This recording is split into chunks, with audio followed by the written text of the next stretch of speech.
And this will be another good one, I'm sure. I'm excited. Good group.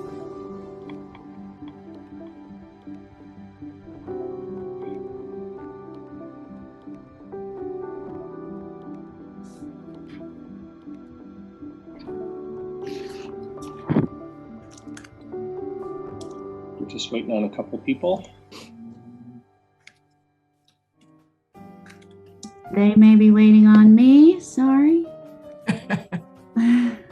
Yep, I will bring you over as soon as I have all of our council members in place. So I appreciate your patience.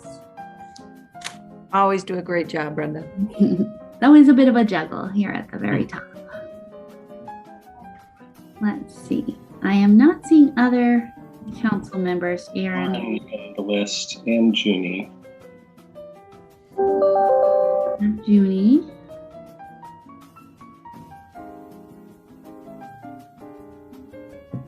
There's I'm Junie. here.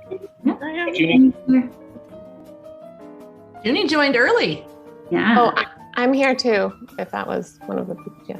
Oh, good. Yes. All right. Well, let's see. It's 6:01. We have our council members and key staff here. I will go ahead and hit record. Excellent. All right, well, good evening, everyone, and welcome to the January 11th, 2022 study session of the Boulder City Council.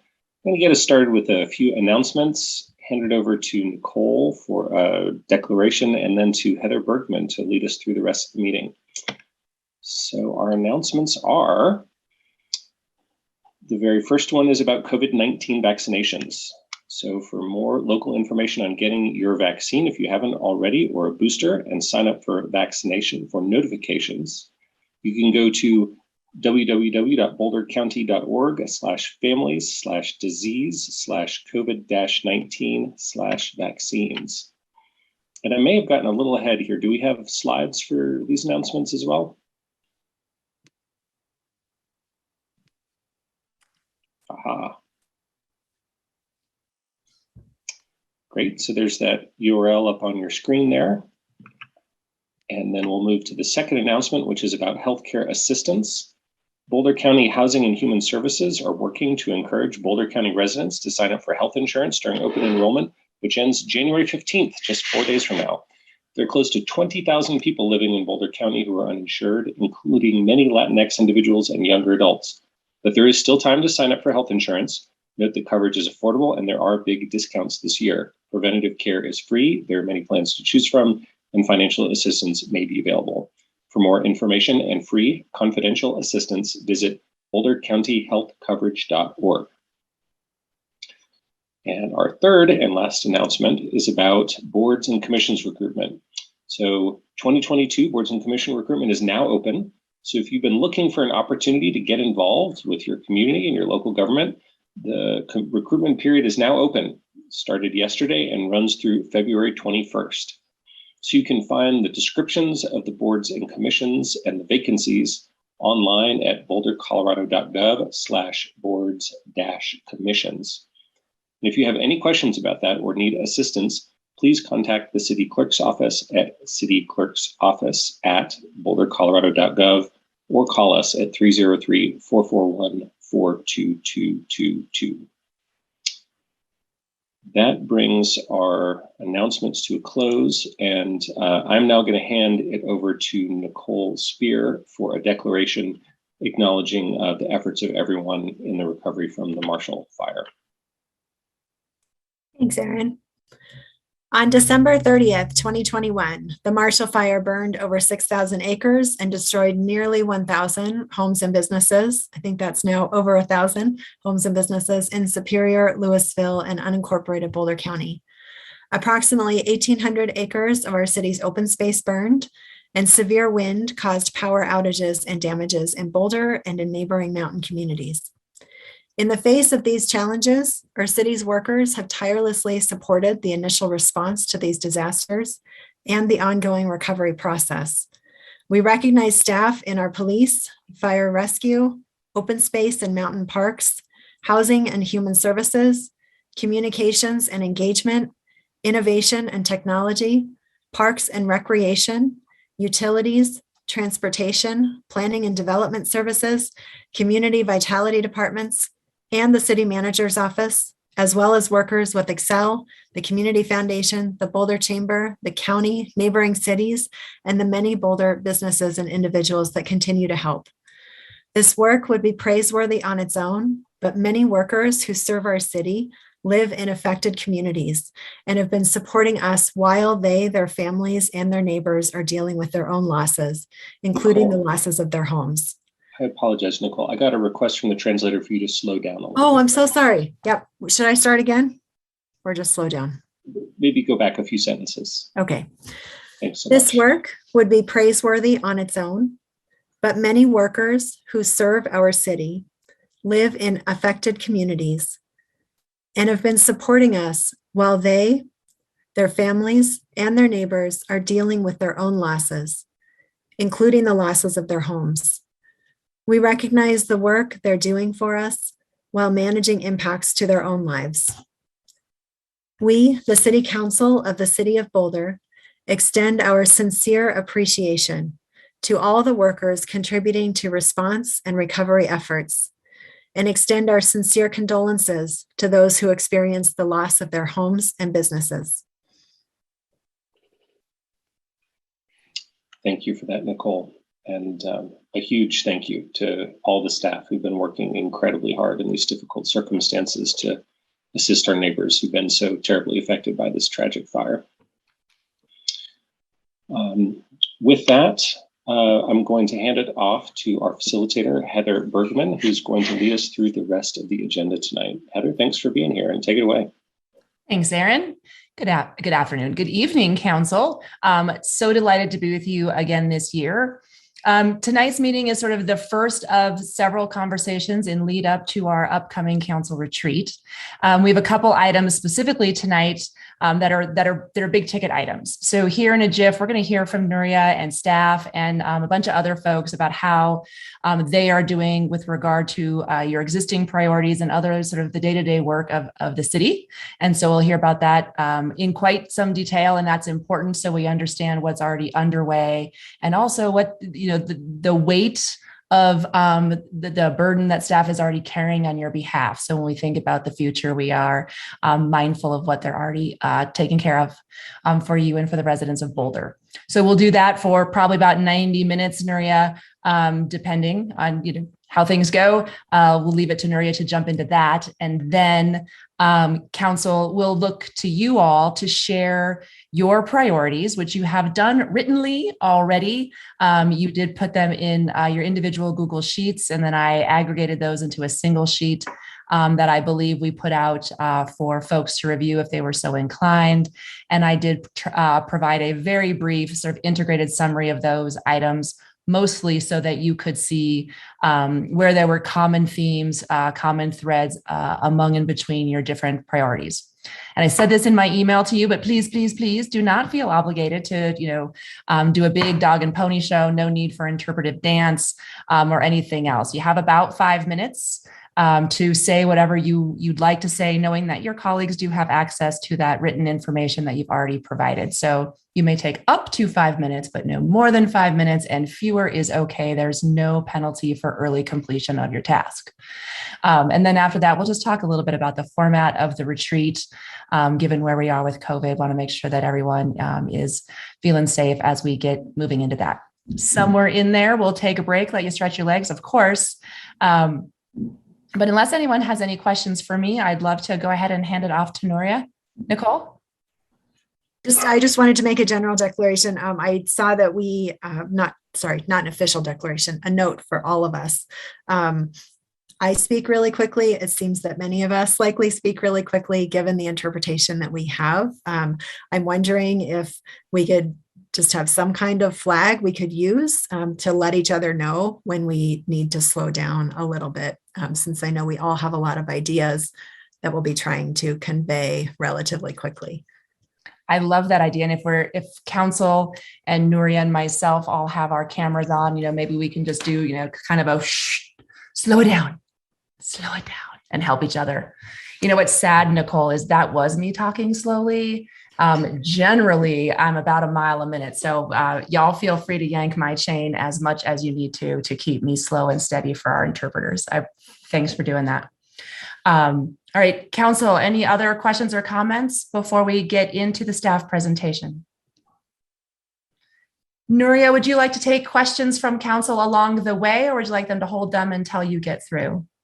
I think we will have a pause when we get through the community connectors conversation, which is actually the portion that we have interpretation for. So as we get into the rest of the work plan, I do not believe, and Ryan can correct me if I'm wrong, that we will have interpretation throughout the entire way. But Ryan will tell us a little bit when that comes to the community connectors portion. But we'll stop there, and then we're going to hold our breath while I try to get through all of staff work plan very quickly, and hold a moment there to see if we have questions on that side. Okay, sounds great. In that case, take it away. Great, thank you, Heather. And I'll ask Taylor to bring up our thank you. And why don't we go ahead and go to the second page. So thank you, council members. So appreciate this moment as we really talk through what staff has on their minds for the coming years. I'll say that these materials have been collected to really inform council's work plan proposals, which will be discussed later this evening. And I know we're trying to be thoughtful about how we spend our time this evening, so we won't be going over the accomplishments of last year to allow more time to spend on staff's work plan presentations and to hear more from council on some of the issues that you're considering. But I will note for community that those accomplishments are in both your packet that is online and on our website, and I encourage everyone to take a look. And while we're not diving into those accomplishments, and just hearing that declaration, and I thank all of council for that acknowledgement, I'll say that when I myself looked at those accomplishments with the knowledge of the constraints and challenges the city has been dealing with over the past 2 years, I can only tip my hat to staff and simply say thank you. I know I sent staff a note of appreciation at the beginning of this year, but it is always worth taking a moment to say out loud how thankful I am for their tireless support on the response and recovery efforts associated with this fire, but also note that it is not the only tragedy staff has dealt with in the year, as we're all aware, considering the upcoming King Soopers anniversary. All of this with the continuing strain and mental fatigue of dealing with the pandemic and ensuring staff and community are safe and had critical support during this ever-changing emergency. And while also advancing key projects, initiatives, and frankly, just the day-to-day service delivery. So thank you to staff as we move forward. But before we get to our work plan, I want to pass it over to Ryan Hanshin, who will take us through some of this updates from the community connectors in residence. Ryan? Thank you. Thank you, Nuria, and good evening, council and community. My name is Ryan Hanshin, and I serve the people of Boulder as an engagement specialist in our communication and engagement department.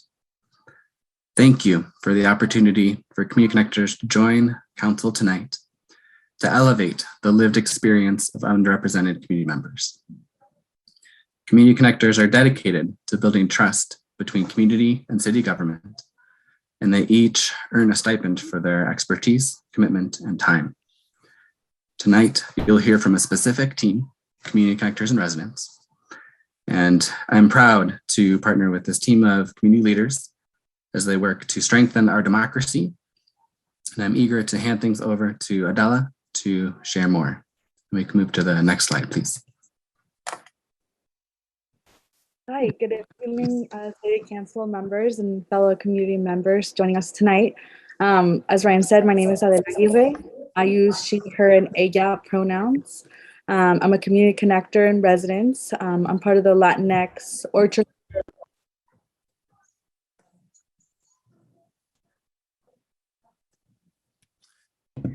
We do want to make sure that everyone is participating in interpretation channel.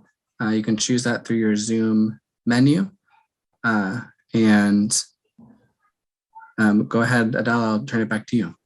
Thank you so much. Yeah, if anybody has questions, make sure to put that in the chat.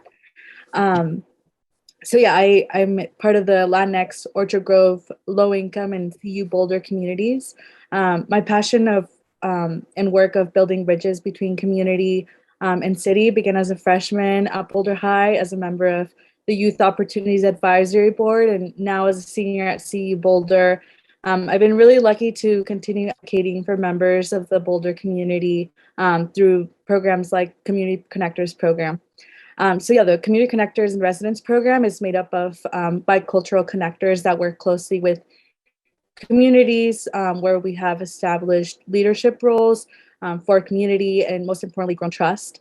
And throughout 2021, our team has served and represented the Latinx, Nepali, Black or African American, older adult, LGBTQ+, CU students, adult with disabilities, residents of manufactured home communities or low-income community members. And our team focuses on building the power of underrepresented community members by elevating their voices and through reducing barriers to inclusive public engagement. And our work inspires to create a channel for ideas, concerns, dreams of our community members to city government. And today we're here to present community input and perspectives that you all may consider in deciding on council priorities for 2022 and 2023. And we've summarized and grouped these into themes through 3 main avenues. So the first one is surface community issues and strengths, which we have engaged approximately 1,642 underrepresented community members, including families and children of direct contacts in two-way dialogue throughout the year. The second has been through building power and raising voices sessions. We have engaged around 48 underrepresented community members, which 61 reported household income under 50,000 a year for a year from October to December of this year. And then we also did through a questionnaire, hearing from about 18 underrepresented community members in December of 2021. And then I also want to highlight that our demographics for our session and questionnaire is about 93 BIPOC or other community members. And this picture is of our team right here. Now I'll pass it on to my fellow community connector, Adriana, to highlight some of our community strengths.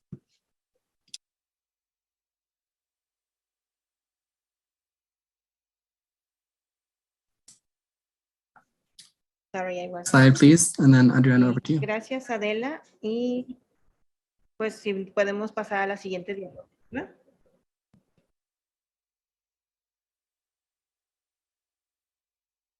Okay.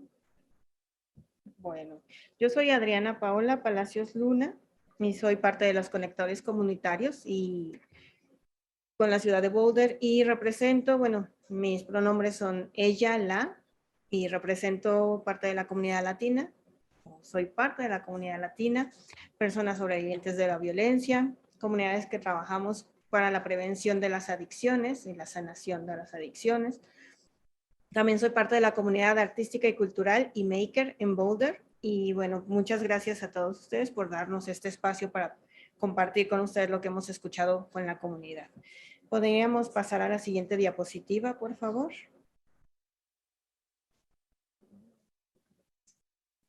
Yo no escucho a nadie, no sé si los demás me escuchan.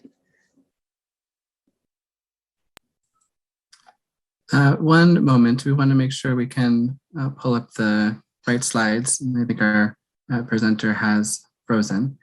Emily, let me send you these slides if you, oh, Taylor, is that working now? Creo que sí, creo que ya estamos. Okay, thank you. Adriana, please continue. Entonces, como veníamos diciendo, bueno, gracias por este espacio y hoy quisimos demostrar o simbolizar a nuestra comunidad con este árbol que lo vemos vivo y sabemos que estamos en un momento complejo, doloroso por los fuegos, por el incremento de COVID y muchos contextos complejos que tenemos, pero también queremos resaltar precisamente esta vida, este dinamismo que tenemos en nuestra comunidad. Es un árbol diverso y colorido, igual que nuestra comunidad, y pues le encontramos la vitalidad en sus ramas, en sus flores, en sus frutos, y sabemos que eso es posible gracias a que tenga raíces fuertes. Entonces estamos compartiendo, estamos observando así a nuestra comunidad.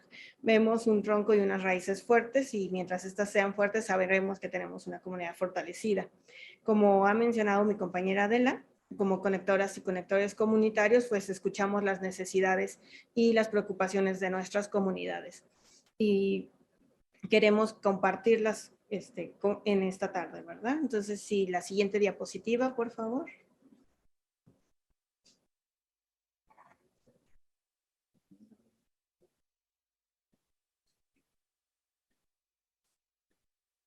No sé si podremos tener la siguiente diapositiva. Bueno, además de identificar necesidades. To bring up the next slides. Over to Emily, would you mind presenting? I think Yes. Hi, this is Emily. I'm happy to bring up the slides. Just one moment. Thank you, Emily. Bueno, puedo continuar, ¿verdad? Ok.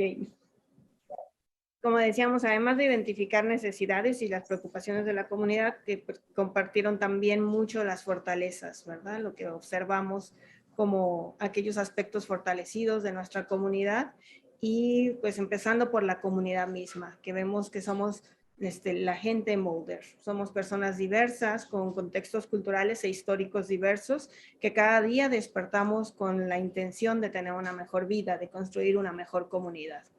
Esto no es posible también sin reconocer los programas y servicios que brinda la ciudad y que contribuyen o pueden contribuir a que las familias y los miembros de la comunidad podamos acceder a mejores condiciones de vida. Tener economías fortalecidas, poder tener un trabajo digno, poder acceder a la salud, a la educación, son aspectos importantes que hemos identificado y que pueden ser una gran fortaleza cuando se tienen estos programas. Todo, obviamente, también reconocemos, está enmarcado por el hermoso contexto natural que tenemos alrededor, y sabemos que pues siempre es natural, pero también es social, y vemos que es un área importante también para los programas de la ciudad, y sabemos que mientras conectemos con la madre tierra, es más probable que nuestras comunidades también estén sanas. La siguiente diapositiva, por favor. Así vemos entonces, en esta metáfora del árbol, pues identificamos las fortalezas como aparecen aquí, ¿no? La gente de Boulder, nuestro entorno natural, los servicios y programas de gobierno, y podemos pasar a la siguiente diapositiva, pero también identificamos entonces las preocupaciones y necesidades que está sintiendo nuestra comunidad. Dentro de las preocupaciones principales que fueron compartidas, no son las únicas, pero sí las que consideramos tal vez con mayor recurrencia y por lo tanto prioritarias, pues siguen siendo equidad racial, oportunidades económicas, vivienda asequible, oportunidades para los jóvenes, que además esto fue algo novedoso y que nos pareció como muy importante traer a la mesa, y acceso a la atención médica y a pues, poder salir de la complejidad en la que nos tiene COVID a todas las comunidades, ¿verdad? Entonces, encabezando la lista, como observamos, está la equidad racial, y celebramos lo que la ciudad y el gobierno de la ciudad de Boulder ya está realizando. Sabemos que se están haciendo esfuerzos significativos para cerrar las brechas de inequidad, pero sabemos también que aún existen muchos retos. Consideramos que es importante que existan, que se continúen fortaleciendo los espacios de la participación para la comunidad negra, indígena y las personas de color. Que se continúe con la capacitación antirracismos, pero que estas también vayan acompañadas de acciones muy concretas que permita ir quitando las opresiones sistémicas.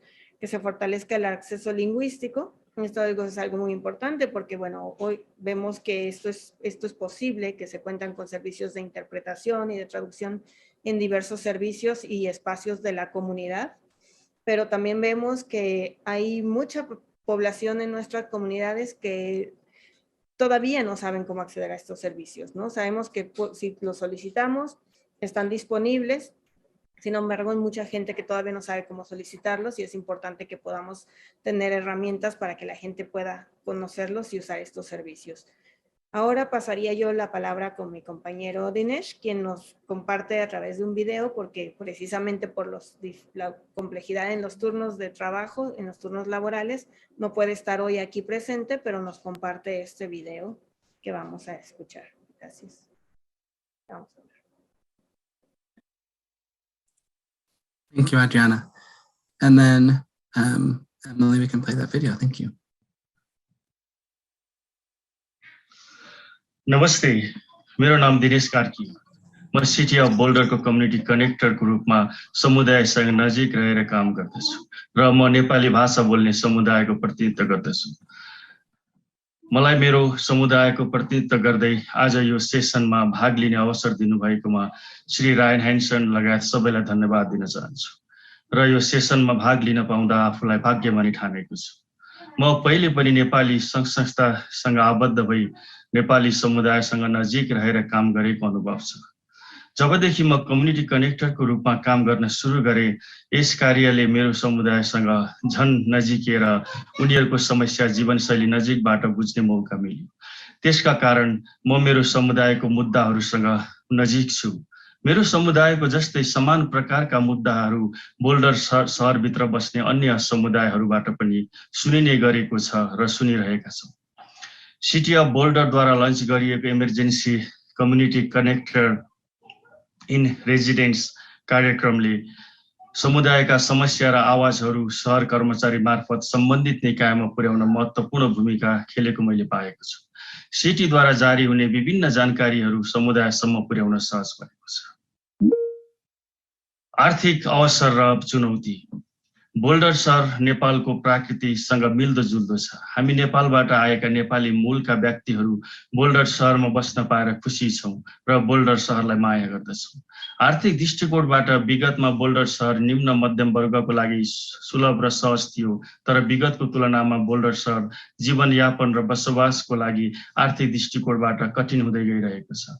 आम्दानीको निरन्तरताको अभाव र वस्तु र सेवाको मूल्य वृद्धिको तुलनामा ज्याला न्यून भएको कारणले yes सहरका बासिन्दाहरू आफ्नो आर्थिक भविष्यको सुनिश्चित गर्न सकिरहेका छैनन्।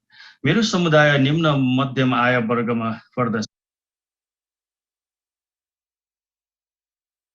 र उनीहरू आफ्नो आवश्यकता परिपूर्तिको लागि कडा परिश्रम गर्दछन्। बोल्डर सहरमा बस्ने माथि उल्लेखित वर्गको लागि आफ्नो आय र खर्चको सन्तुलन मिलाउन अत्यन्तै गाह्रो छ। त्यसैले सामान्य जीवन जिउन पनि मेरो समुदाय साथै अन्य निम्न आय भएका समुदायले एक भन्दा धेरै ठाउँमा काम गर्नुपर्ने बाध्यता छ। अधिकांश समय काममा रहनुपर्ने बाध्यताले गर्दा आफ्नो परिवारसँग बिताउने समय नै हुँदैन, जसको कारण पारिवारिक सुखबाट वञ्चित छ। स्थानीय सरकारद्वारा ल्याइएका समुदाय लक्षित कार्यक्रमप्रति मेरो समुदायको पहुँच छैन, त्यति जानकार राख्दैनन् वा जानकारी राख्ने फुर्सद छैन। स्थानीय सरकारको निकायद्वारा स्थापित गरिएका जनकल्याणकारी कार्यक्रम जस्तै आवास सुविधा, स्वास्थ्य सम्बन्धी सुविधा, खाद्यान्न सम्बन्धी सुविधा आदि प्राप्त गर्नबाट मेरो समुदायको अधिकांश सदस्य वञ्चित छन्। त्यसको कारण जानकारीको अभाव र त्यो सुविधा प्राप्त गर्न तोकिएको आम्दानीको सीमा हो। मेरो समुदायको एक परिवारको औसत आम्दानी कर सहित तोकिएको सीमाभन्दा बढी हुने गर्दछ, किनकि उनीहरू कडा परिश्रमद्वारा आय गर्दछन् र आयको सीमाको कारणले गर्दा मेरो समुदाय त्यस्ता कल्याणकारी कार्यक्रमबाट लाभान्वित हुनबाट प्राय वञ्चित रहेको मैले पाएको छु। आज मुद्राको क्रय शक्ति पहिलेको भन्दा निकै कम छ र वस्तुको मूल्य निकै माथि छ, तर मानिसको आयको वृद्धि दर भने न्यून छ। यो अवस्थामा स्थानीय सरकार समुदायको दैनिक जीवनयापन सहज बनाउनतिर लागोस्, न कि रमाइलो गर्ने ठाउँको स्तर उन्नतितिर लागोस् भन्ने मेरो समुदायको सुझाव छ। स्थानीय निकायबाट प्राप्त गर्ने सुविधा सहज रूपमा प्राप्त गर्नको लागि आम्दानीको सीमा बढाइयोस् भन्ने मेरो समुदायको माग छ। यसो के भने सहरभित्र बसोबास गर्ने निम्न मध्यम वर्गको दैनिकी सहज हुने थियो। आवास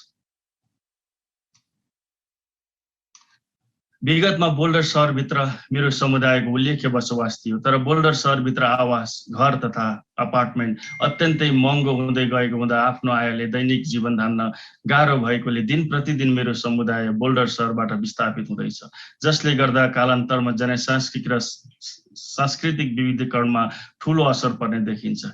सिटीले उपलब्ध गराउने सहुलियतको आवास पनि सीमित मात्रामा उपलब्ध हुने र न्यूनतम आयको सीमा तोकिदिएको कारणले धेरै समुदाय सदस्य यो सेवा लिनबाट वञ्चित छन्। मोबाइल होममा बस्ने समुदाय सदस्यहरू पनि जग्गा धनीद्वारा अनुचित रूपमा वर्षको 2 पटकसम्म जग्गाको भाडा बढाउने कार्यले गर्दा मानिसहरू ठाउँ छोड्न बाध्य छन्। बोल्डर सहरबाट विशेष गरी बोल्डर मिड्स पार्क विगत 2 वर्षभित्र कम्तीमा 50 घर परिवार यस क्षेत्रबाट बसाइ सरेर अन्यत्र गइसकेका छन् र यो क्रम जारी छ। जनसङ्ख्याको बसाइ सराई वा पलायनलाई रोक्न स्थानीय सरकारले बेलैमा आवश्यक कदम चाल्नुपर्ने देखिन्छ। प्रत्येक परिवारको आफ्नो एउटा घर होस् भन्ने चाहना हुन्छ, तर बोल्डर सहरभित्र घरको मूल्य अत्यन्तै महँगो भएकोले गर्दा बोल्डर सहरमा त्यो चाहना पूरा गर्ने सम्भावना देखिँदैन। यसै गरी बोल्डर सहर महँगो हुँदै गएर स्थानीय सरकारले आवास प्राप्तिको लागि लक्षित वर्गको पहुँचलाई प्राथमिकतामा राखेर कार्ययोजना लाएन भने हामी जस्ता निम्न मध्यम आय भएका परिवारहरूसँग 2टा मात्र विकल्प छन्। पहिलो, बोल्डर सहर छोडेर अन्यत्र जाने वा घरविहीन भएर सेल्टरमा जीवन बिताउने। बोल्डर सहर सबैको बस्न योग्य सहर होस्, न कि धनीहरूको मात्र। निम्न आय भएका मेरो समुदाय र अन्य भाषा बोल्ने समुदायहरूले बोल्डर मेडोज र अन्य मोबाइल पार्कमा घर किनेर राख्न आफ्नो कमाईको बचतले असमर्थ हुने हुँदा मोबाइल घर किन्न सबै वित्तीय संस्थाहरूबाट सहज रूपमा ऋण लिने कानुनी र व्यवहारिक झन्झटले गर्दा समुदाय सदस्यहरू व्यक्तिहरूबाट चर्को ब्याजमा ऋण लिनुपर्ने बाध्यात्मक अवस्था छ, जसको कारण आफ्नो कमाईको सम्पूर्ण हिस्सा घरको ऋण तिर्दा नै सकिने हुँदा परिवारको लागि गुणस्तर जीवनयापनको लागि कठिनाई झेल्नु परेको छ। मोबाइल होम पार्कमा घर राख्न चाहने सदस्यहरूलाई सुलभ दरमा ऋणको व्यवस्था गर्न सके सरको ब्याज दरको ऋणबाट मुक्त हुने थिए र कमाईको अधिक बचत गरी सुलभ तरिकाले परिवारको पालन पोषणमा सहयोग हुने थियो। धन्यवाद।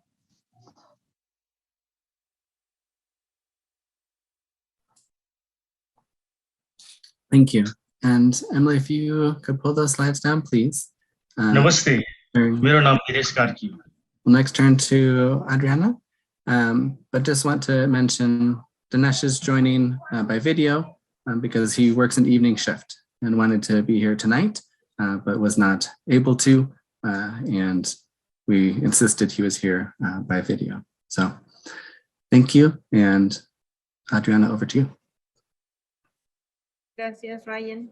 Y pues efectivamente, bueno, lo que nos comenta Dinesh, y esto nos lleva a otra preocupación que han compartido las familias, nuestra comunidad, y es precisamente sobre las oportunidades para la juventud. Esta es una preocupación importante porque incluye un aspecto muy amplio, desde los más pequeñitos, ¿no?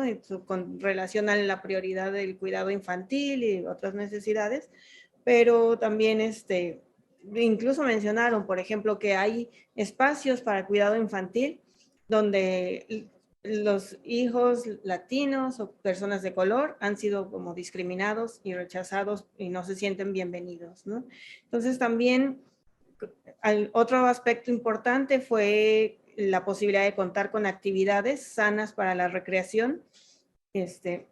Se hablaba pues no solamente de la existencia de los parques, sino que haya parques donde la gente se sienta segura y cómoda de asistir para poder disfrutarlos, pero además de contar con el tiempo para poder pasar la familia y que la existencia de los parques sea realmente significativa para los miembros de nuestras familias.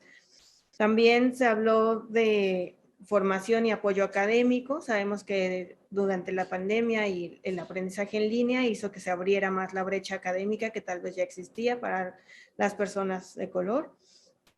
Y entonces, bueno, la posibilidad de tener ese apoyo académico para niños y niñas en edad escolar. También hay oportunidades económicas y de participación para jóvenes y adultos jóvenes y mayor programas para la prevención y tratamiento de adicciones. Un testimonio que pues ustedes pueden leer en el documento que ya recibieron también es cómo solicitaban alternativas, por ejemplo, de trabajo durante el verano para jóvenes, para que pudieran desarrollar habilidades laborales, liderazgos comunitarios y poder contar también con ingresos para apoyar su acceso tanto a bienes y servicios, pero también para poder acceder a becas para estudiantes universitarios de bajos ingresos, ¿no? Entonces hay como distintas preocupaciones que nos han mencionado y como me señalaba Dinesh en su participación, integrantes de nuestra comunidad que tienen la necesidad de tener 2 o 3 turnos de trabajo, pues impide que haya suficiente tiempo para usar con las familias, ¿no? Entonces, la calidad y la cantidad de tiempo que se de convivencia con la familia y para poder acceder precisamente a estos servicios que la ciudad ya tiene disponibles, para que favorezcan pues alternativas de vida saludables, armónicas, balanceadas y pues más amables. Y incluso fue expresada la necesidad de contar con programas que permitieran a las familias tiempo y recursos para poder acceder a espacios vacacionales o tiempo de vacaciones. Hay familias que pues no pueden ir de vacaciones porque no tienen los ingresos o el tiempo suficiente para poder hacerlo. Y bueno, sería como parte de la preocupación que en torno a las necesidades de la juventud que comunicaron la comunidad, y le pasaría ahora la palabra a Adela. Gracias. Thank you, Adriana, and thank you to Dinesh as well for sharing. Now I'll touch on healthcare access and COVID-19 issues. So I just wanted to share a little bit of what our community had to say in regards to access and needs of affordable healthcare and mental health resources. So one said it's very expensive to get sick, need to access to healthcare and dental care too. Another said more specialized drug services in addiction, training doctors for understanding as well as police for withdrawal, not enough resources for survivors of sexual assault, and care for mental health for teenagers. When I spoke with my immediate community when seeking medical attention, many had to leave hospitals to seek another location with less weight or had to go home as an alternative because they weren't unable to afford it or get financial aid. Other issues have included access to COVID vaccines, boosters, and rapid testing vaccine hesitancy. There's been fear around tracking and system process, just lack of trust, really. Unsure that it's free. Some are still experiencing barriers having access to vaccine clinics, barriers with only a few rapid test sites and repeated question of whether or not there are more places in Boulder County, if there's a possibility to increase rapid test resources. And then lastly, community members are concerned about more concerned about their children. With all this said, it's important to keep in mind that these issues have been brought up since January when we first came to you all. So these COVID-19 concerns and issues have been changing throughout 2021, rapidly changing as our community's needs also change.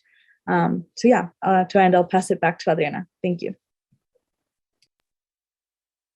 Gracias, Adela. Y bueno, no sé si tenemos nuevamente la última imagen de nuestro árbol, y si no, les invito a que recuperemos esa imagen del árbol que habíamos visto al inicio, donde pues, habíamos puesto dentro de las raíces todas estas necesidades, ¿no? Como podemos ver, todas estas necesidades y preocupaciones las ponemos en las raíces porque sabemos que si se resuelven estas necesidades, precisamente tendremos unas raíces más fortalecidas y entonces será un árbol sano, fortalecido, bello, hermoso y Y sabemos que estas acciones contribuyen precisamente, es como esa conexión constante de nuestra comunidad, los servicios de la ciudad que son para la comunidad y que permiten, que posibilitan que podamos realmente lograr esos cambios estructurales que son tan necesarios.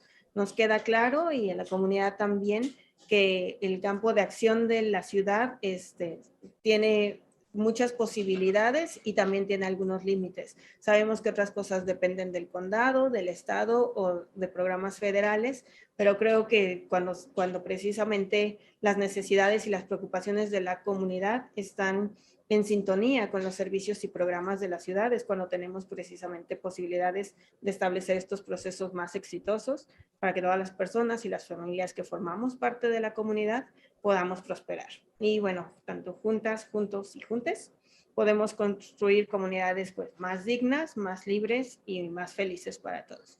Muchas gracias por darnos este espacio y si tienen algún comentario o pregunta, adelante. Gracias.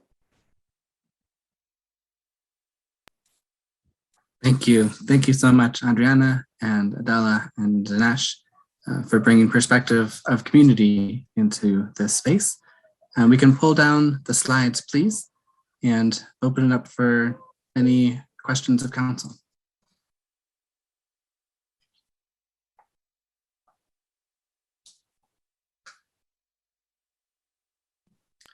First to Junie, please.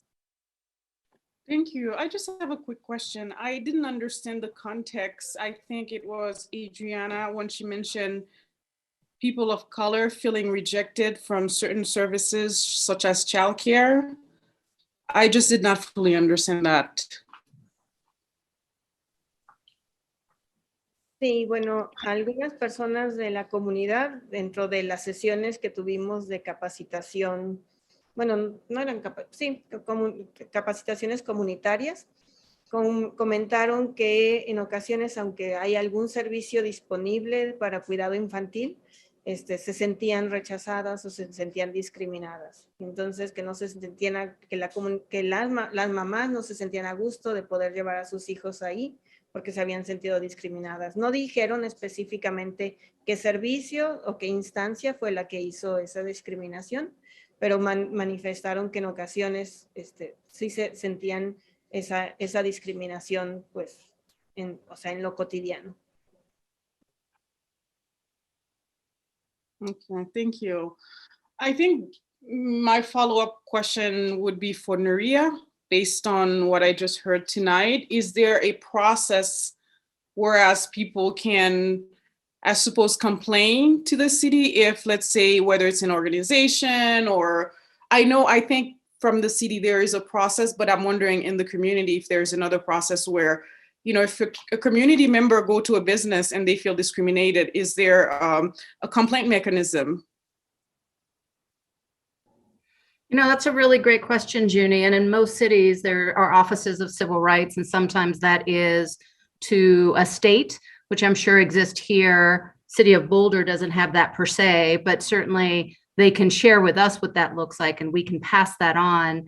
It is something I think to think about in the future, and as we as staff think about what does a potential sort of a 311 or a new CRM system where we can figure out how best to put complaints forward, even if they're not ours. If we had a better system by which we could capture them, we can then forward those on to appropriate people. So I think it's something for us to think about as we continue to make our systems more robust. Yeah. No, thank you for that. And I really appreciate that comment that you make. Of course, I think if we're working hard at making Boulder a welcoming community, and certainly there might be community members who are not, how do I put it, as on board. And sometimes as well, it's probably due to either, just lack of education or whatever it may be, but having some type of robust processes in place to educate people in community might be helpful in the form of a complaint mechanism. Mm-hmm. Thank you. That's all.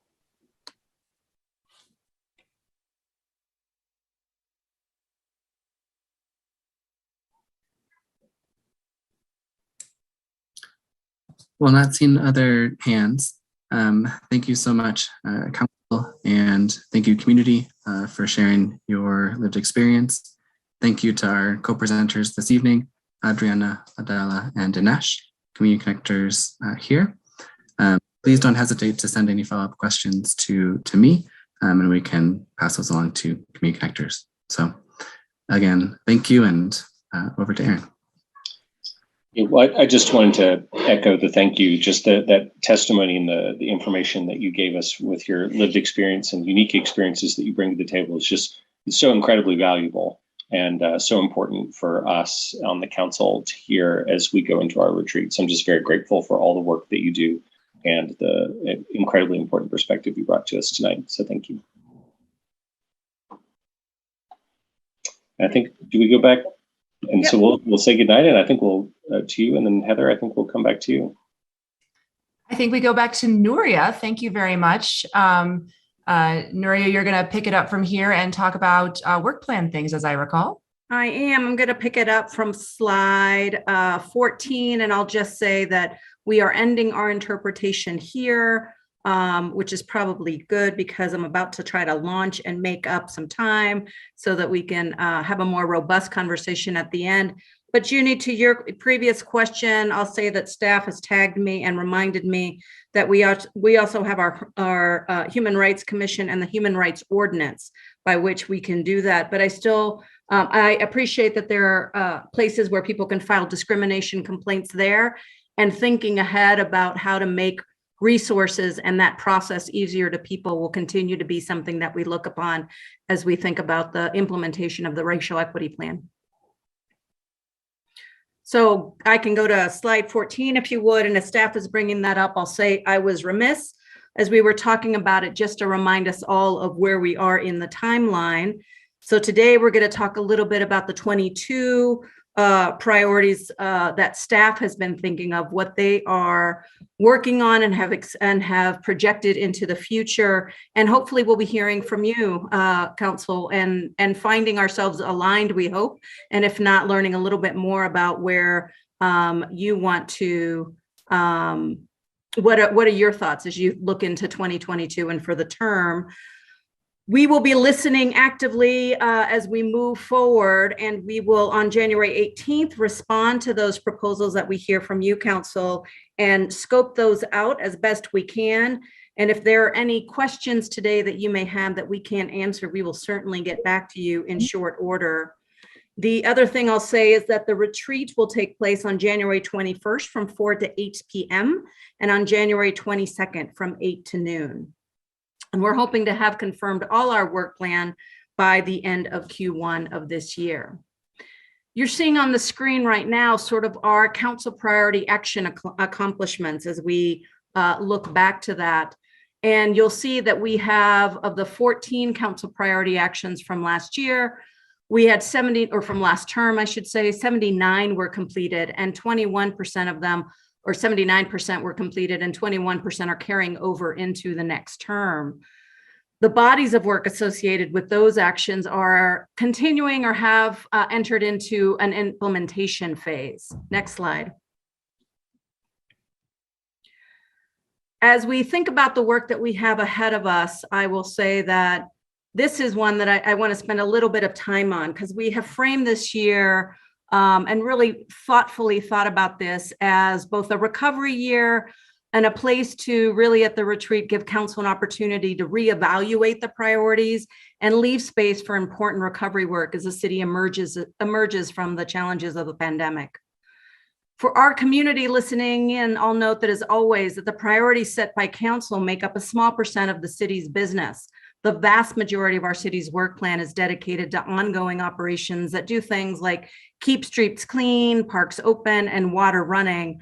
But the work plan builds on basic operations and foundational systems to make progress against community goals.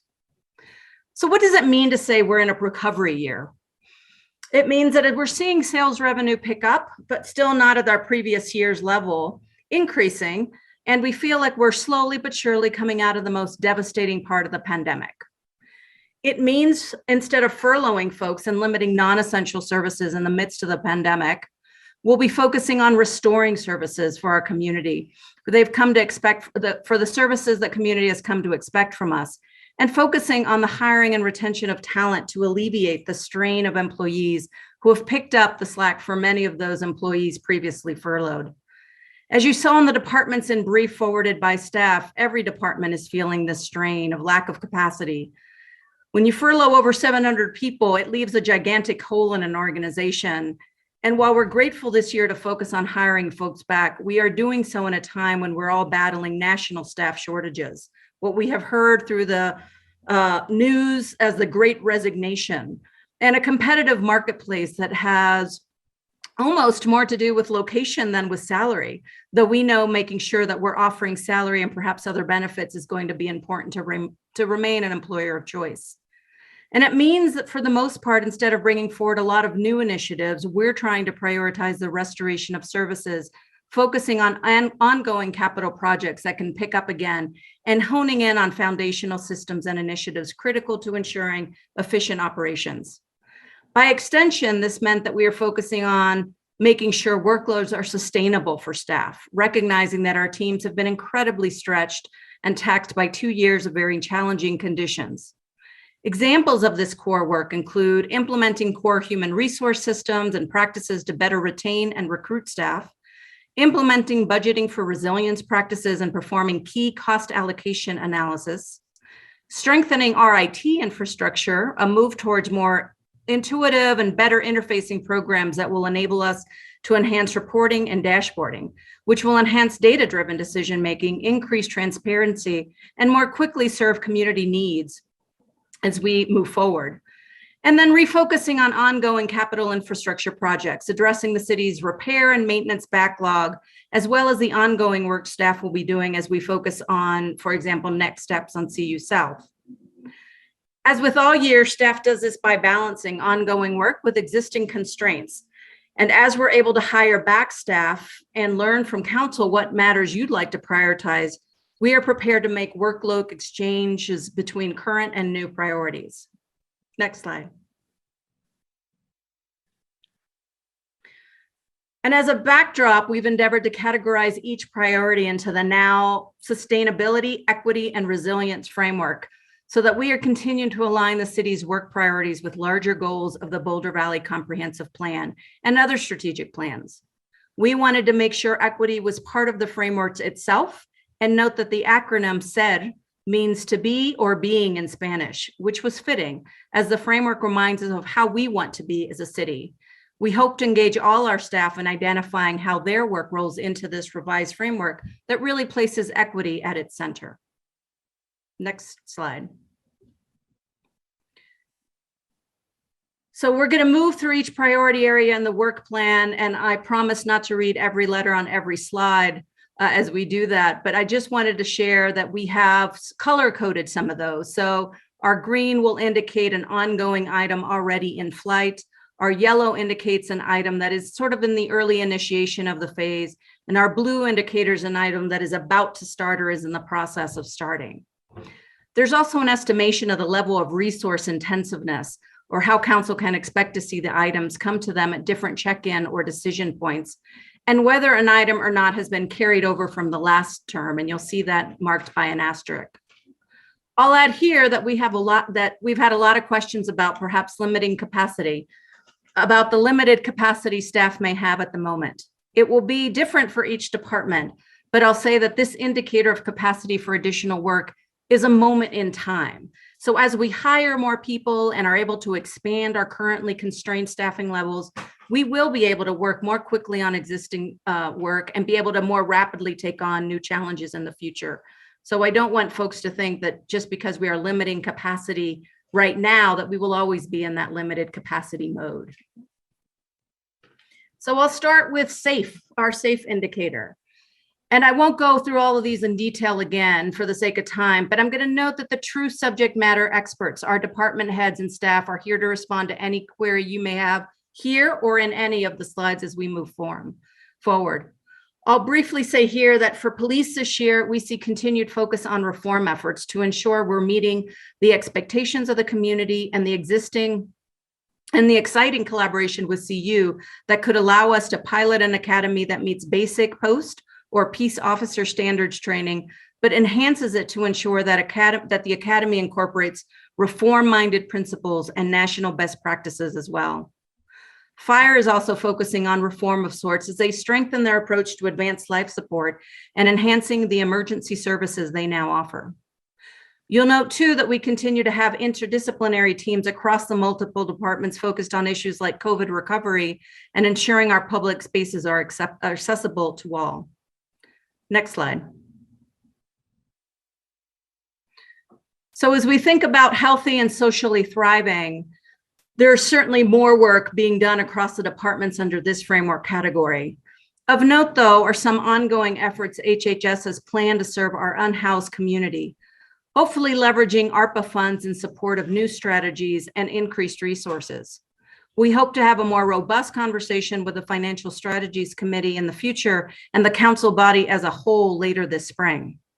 And Parks and Recreation will be continuing the work started with their master plan and plan to come back to you for additional direction as well in the second quarter.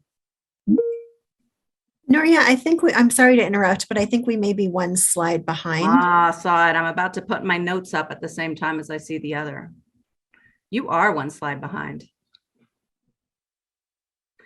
I am going to move. Yeah, this is the one I was just talking about. Hang on. Let me get back to my notes.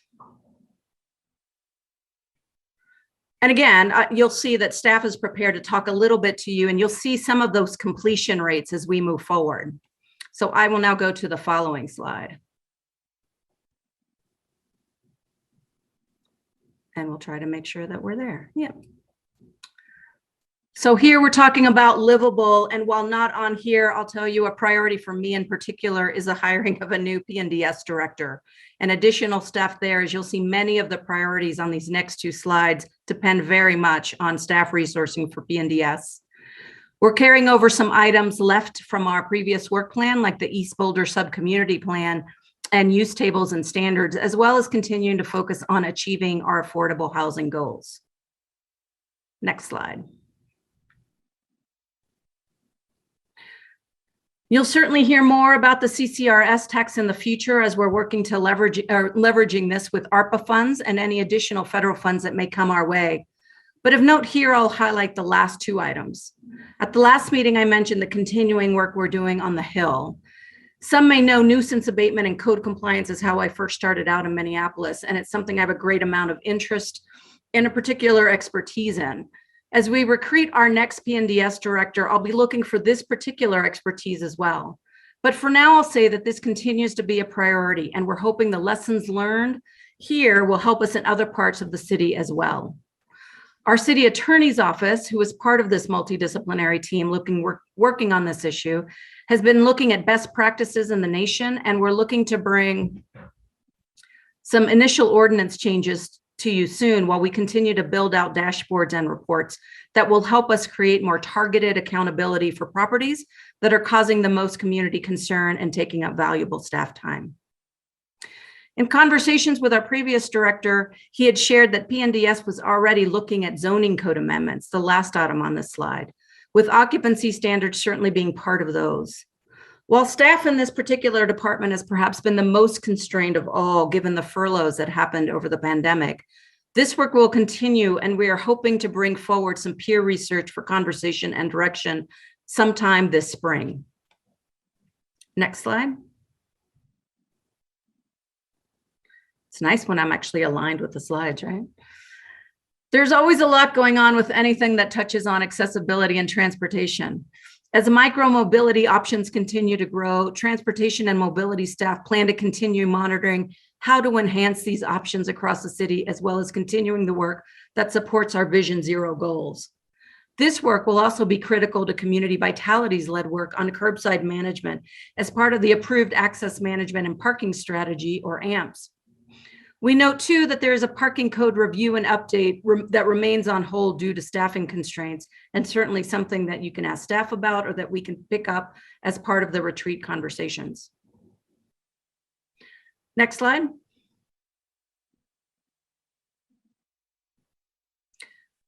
So under the environmentally sustainable category, we know that all our departments are working hard to address climate change throughout their work, but certainly there are some critical priorities our climate initiatives department will be working on to bring to council, including updates on our continued oversight and partnership with Excel, as well as thoughts and directions needed to achieve the city's new and ambitious emissions reductions goals.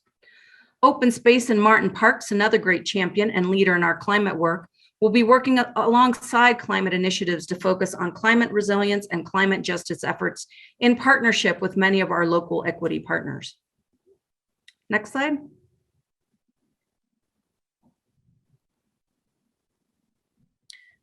And I'll say that the responsibly governed is perhaps my own favorite category.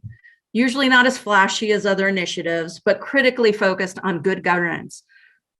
Good governance, customer service, and ensuring that the city is representing all of those in our community, with a particular emphasis on those voices that are historically not heard. It is why we will be focusing on deepening and accelerating the implementation of our racial equity plan across the many departments.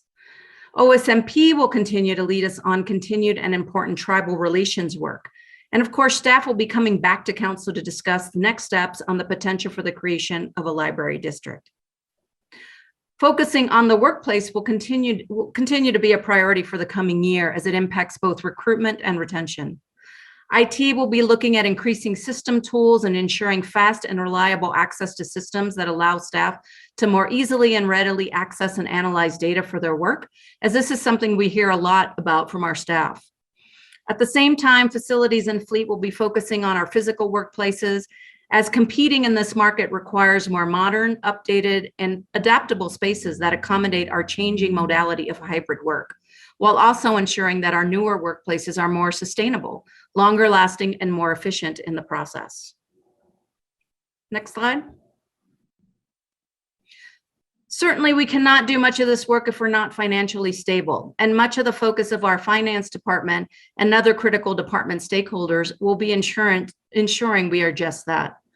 As mentioned before, we will be working throughout the year to see how best to leverage both federal funds, ARPA, infrastructure bill funds, and any others that could come our way, as well as the newly approved CCRS funds. We hope that these funds will enable us to address programs and initiatives that span from critically needed technology and physical infrastructure projects to increasing housing initiatives and support for our unsheltered community, to supporting our vibrant arts community that not only helps drive our economy, but helps to lift our collective spirits, foster places and programs that bring community together at a time when social distancing has never been more important, bridges gaps with government that helps us heal in times of stress and tragedy, as so many of our community have felt both recently and in the past year. Next slide. So with that, I'll say that there is a lot on our plates. You'll see some of those areas, and we've tried to be thoughtful with what we've provided in the packet and with the presentation of percent completion here of where we are in that. But frankly, I really want to turn it over to you, Council, because we have staff much better suited than I to respond to any questions that you may have on some of the work plan priorities that staff envisions for the future. Fantastic. Thanks, Nuria. Looks like we've got questions already. Rachel, go ahead. Thanks, Heather, and thanks, Nuria. I just wanted to clarify on like the first slide you started with this time around, Nuria. It said like which were the carryover items, and some had check boxes. That would be slide 14.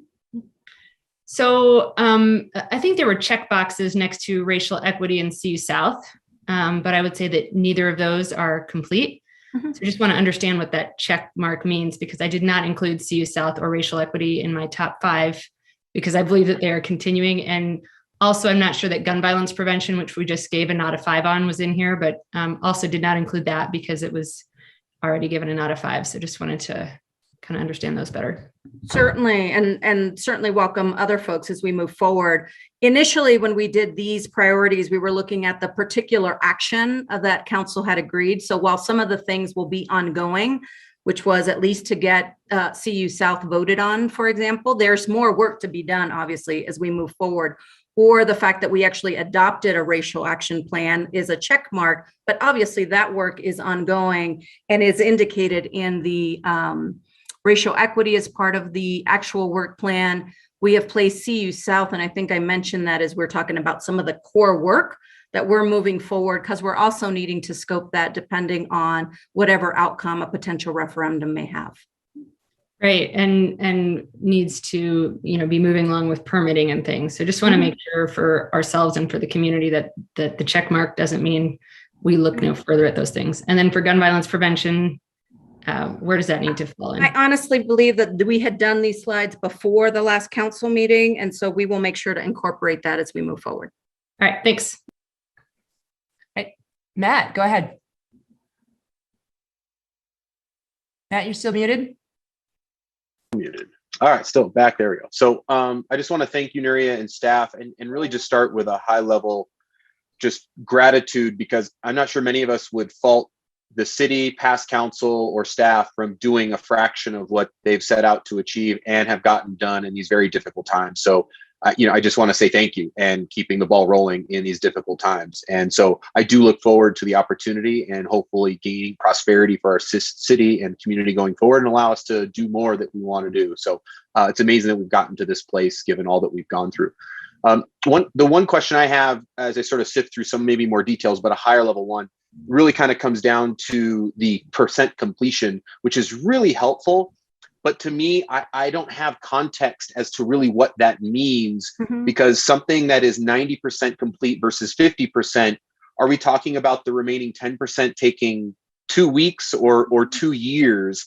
And so for me, that would be really helpful to evaluate, like on a critical path or just expected completion date. So I kind of know where that fits into things in a cadence, especially when I think of, things like our upcoming, Boulder Valley Comp Plan revision, where things fit into that is helpful when I work backwards in time. And so that would be really helpful, perhaps if it's possible to get some of those filled in prior to the retreat, because that'll help us get on the same page as staff about where we're at and resource allocation. In that sense, that'd be really helpful.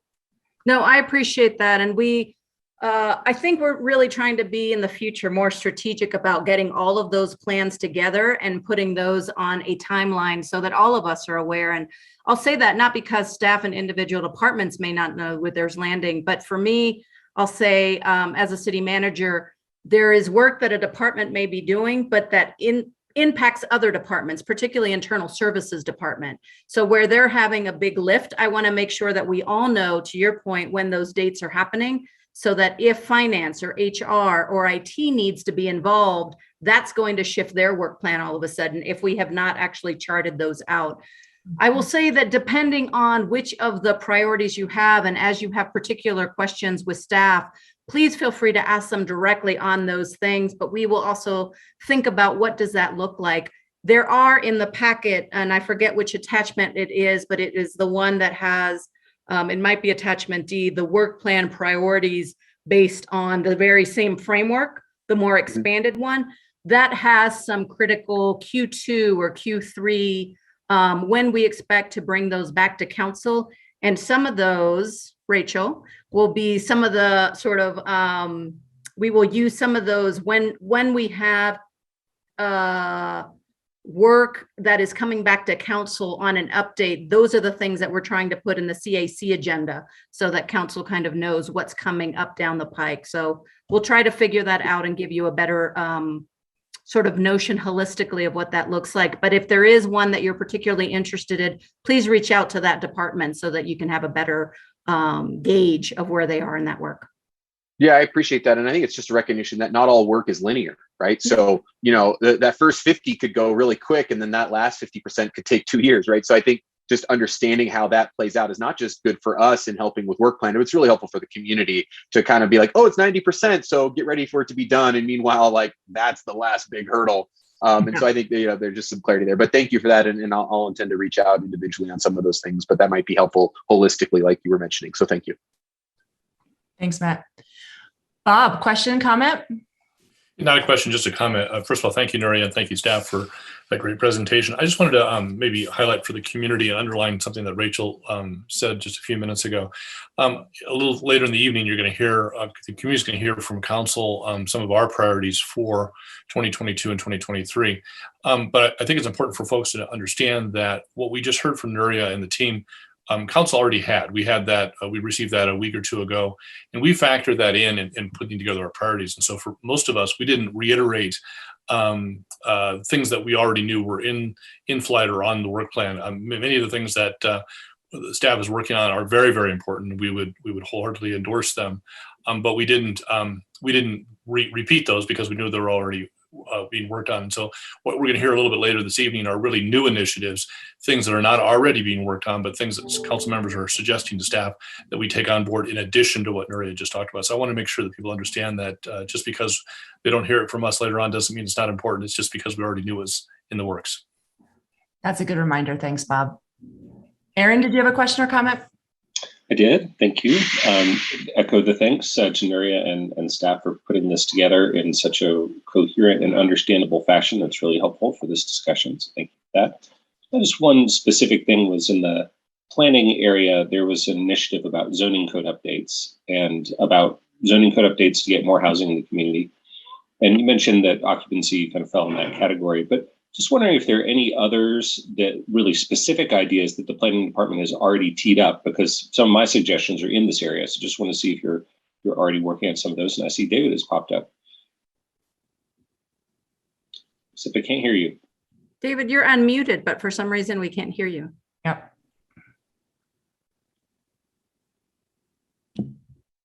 David, do you see next to your mute button, there's a little drop up arrow, a little arrow pointing up?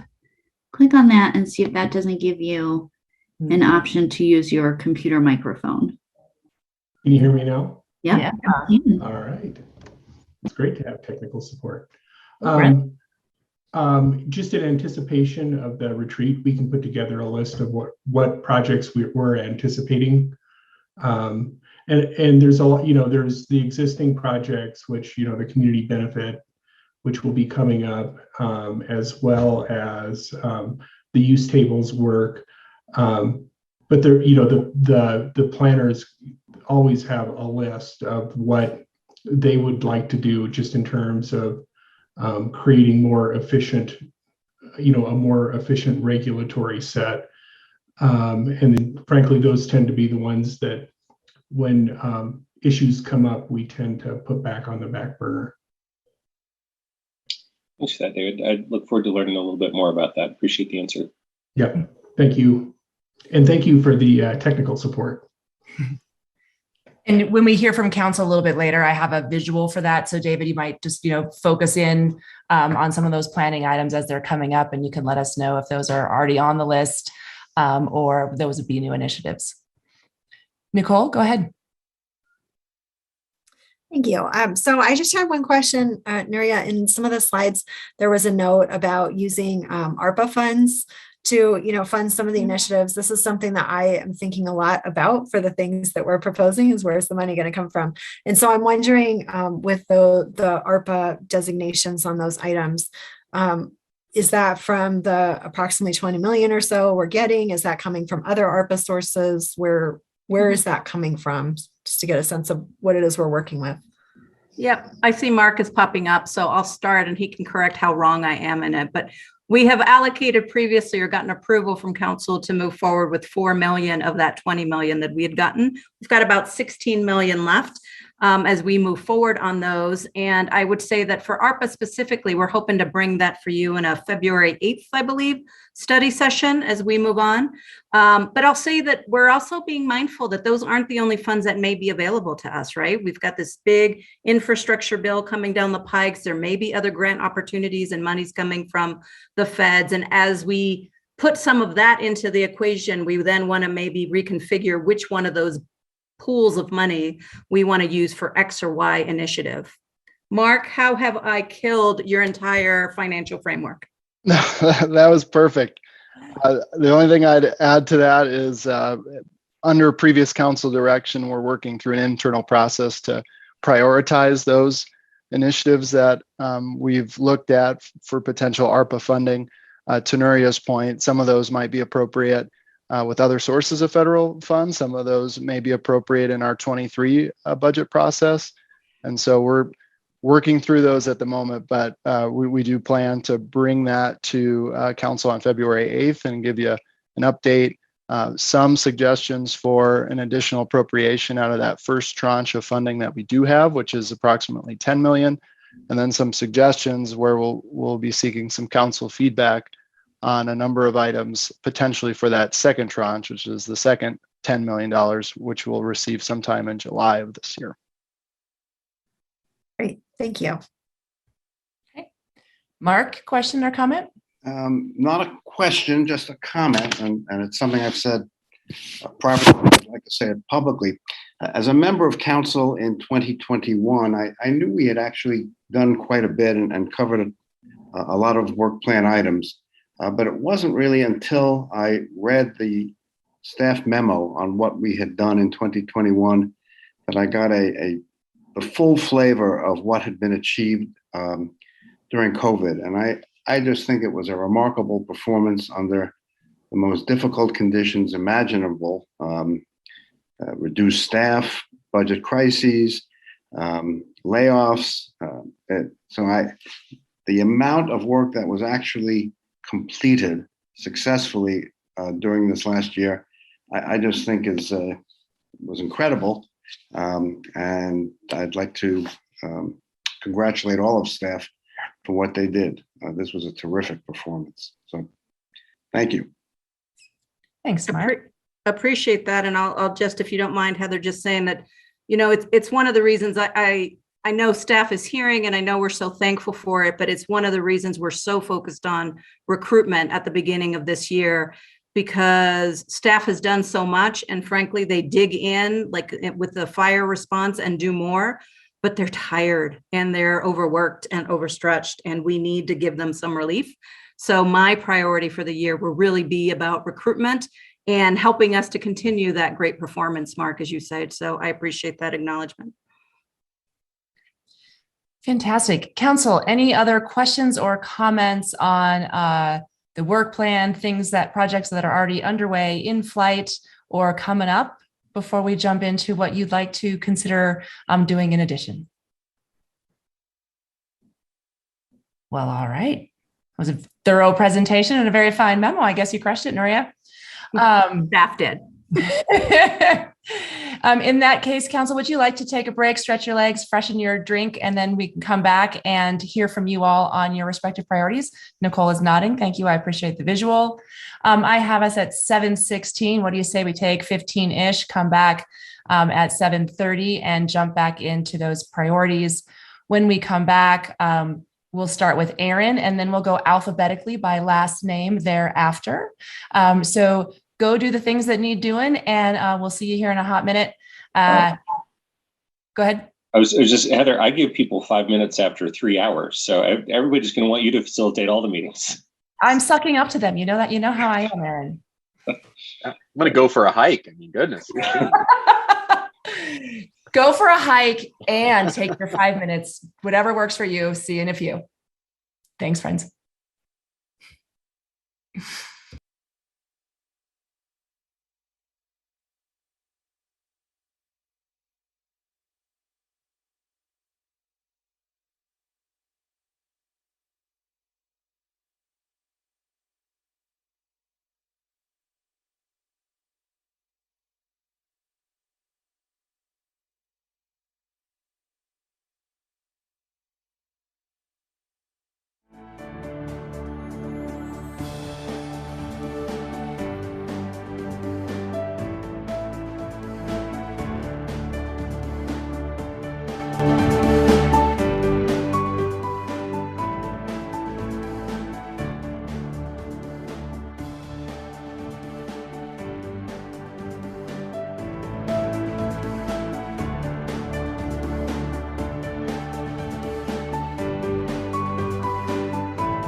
Nuria. Well, hey, Rachel.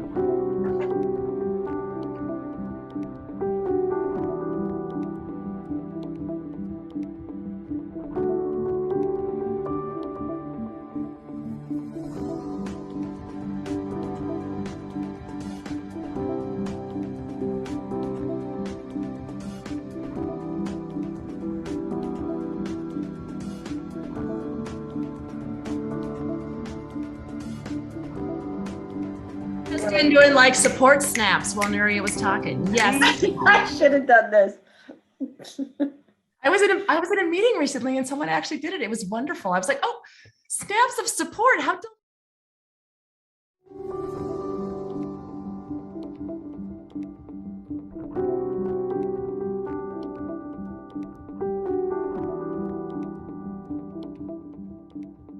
I didn't understand it until today. all good. Support for the things that are happening is always good. That's right. Okay.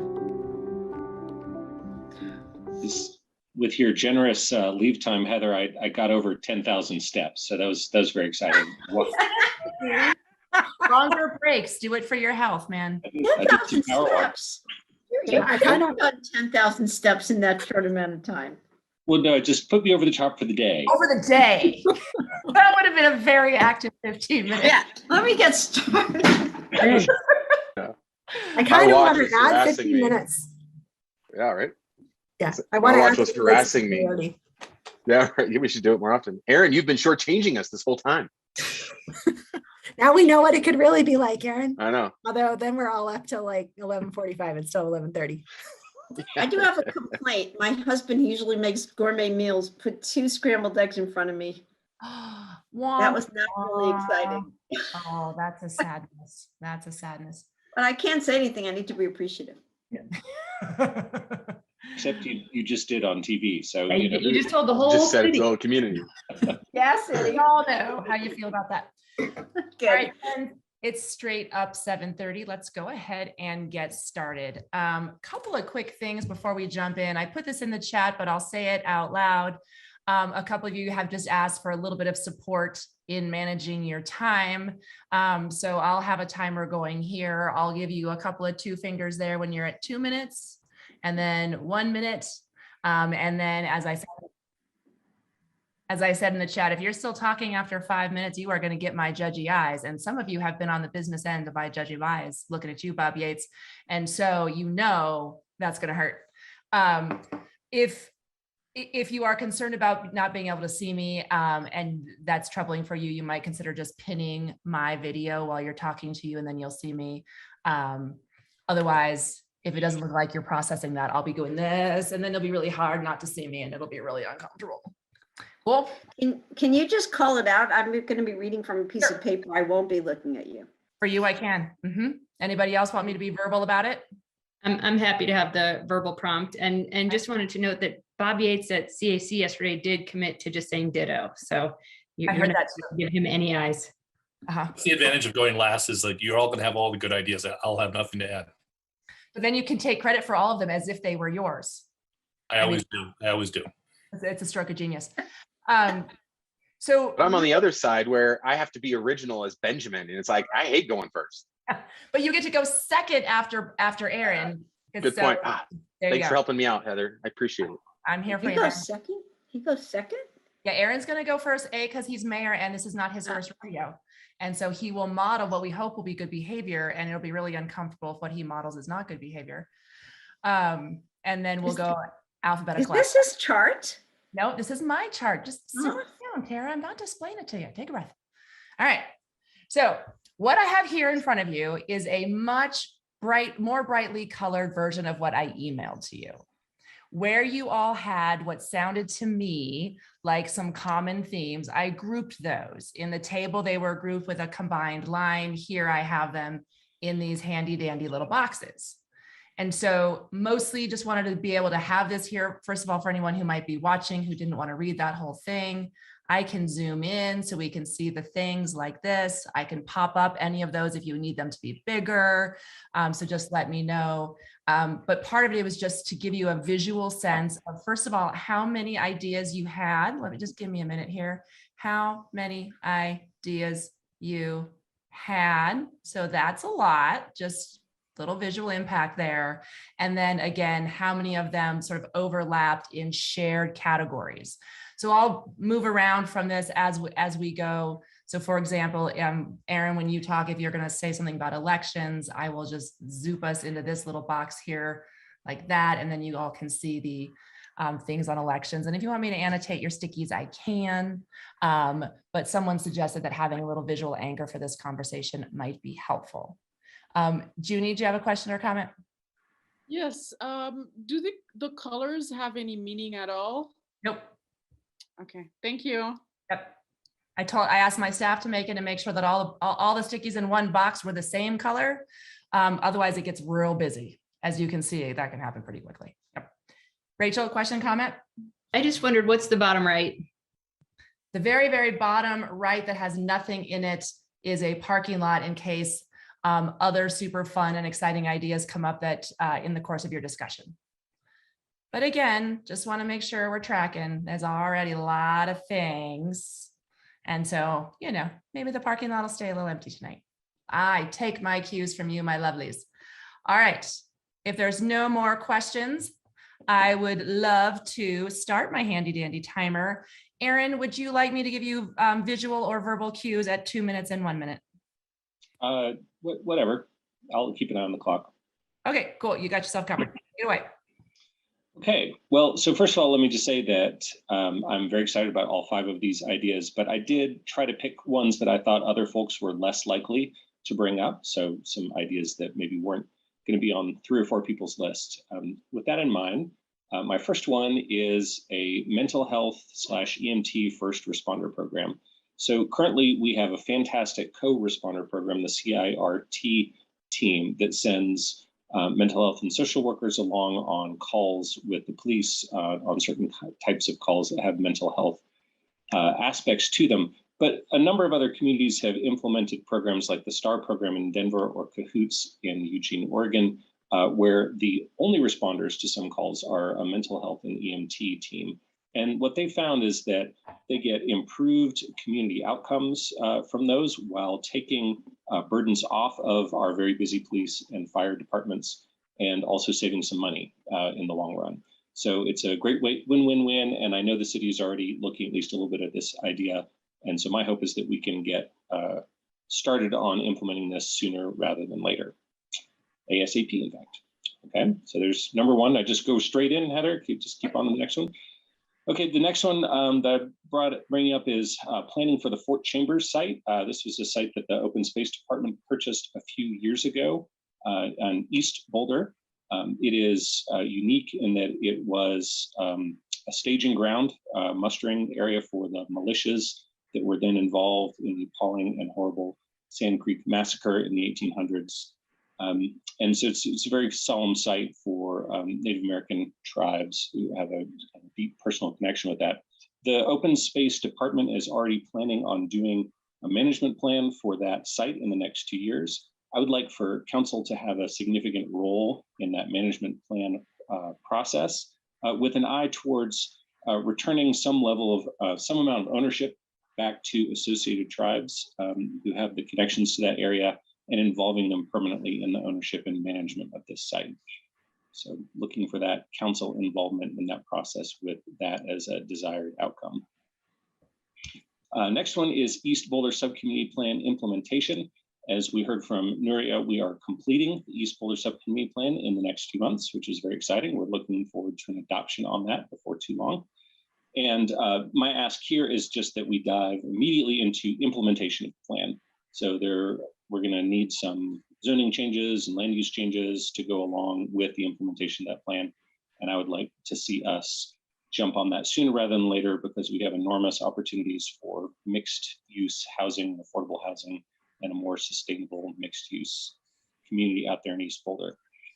The next one is removing barriers to the formation of ADUs and co-ops. Heather will remember a few years ago, we worked on both of those initiatives and we made some great progress. and I'm proud of that work. But there is further to go. ADUs in particular, we left a few significant barriers up to the formation of those, like saturation limits about how many people could have an ADU in a certain area. And the co-op licensing process is onerous enough that there have only been a few of them that have been created since that ordinance was passed. So I'd love to see us take some targeted changes at these two things. Wouldn't have to take very long as a work plan item, and make them easier to do as a way to create some more attainable housing in our community. Last one is encourage smaller, less expensive housing. Currently, we have zoning regulations that incentivize fewer, larger units on a site.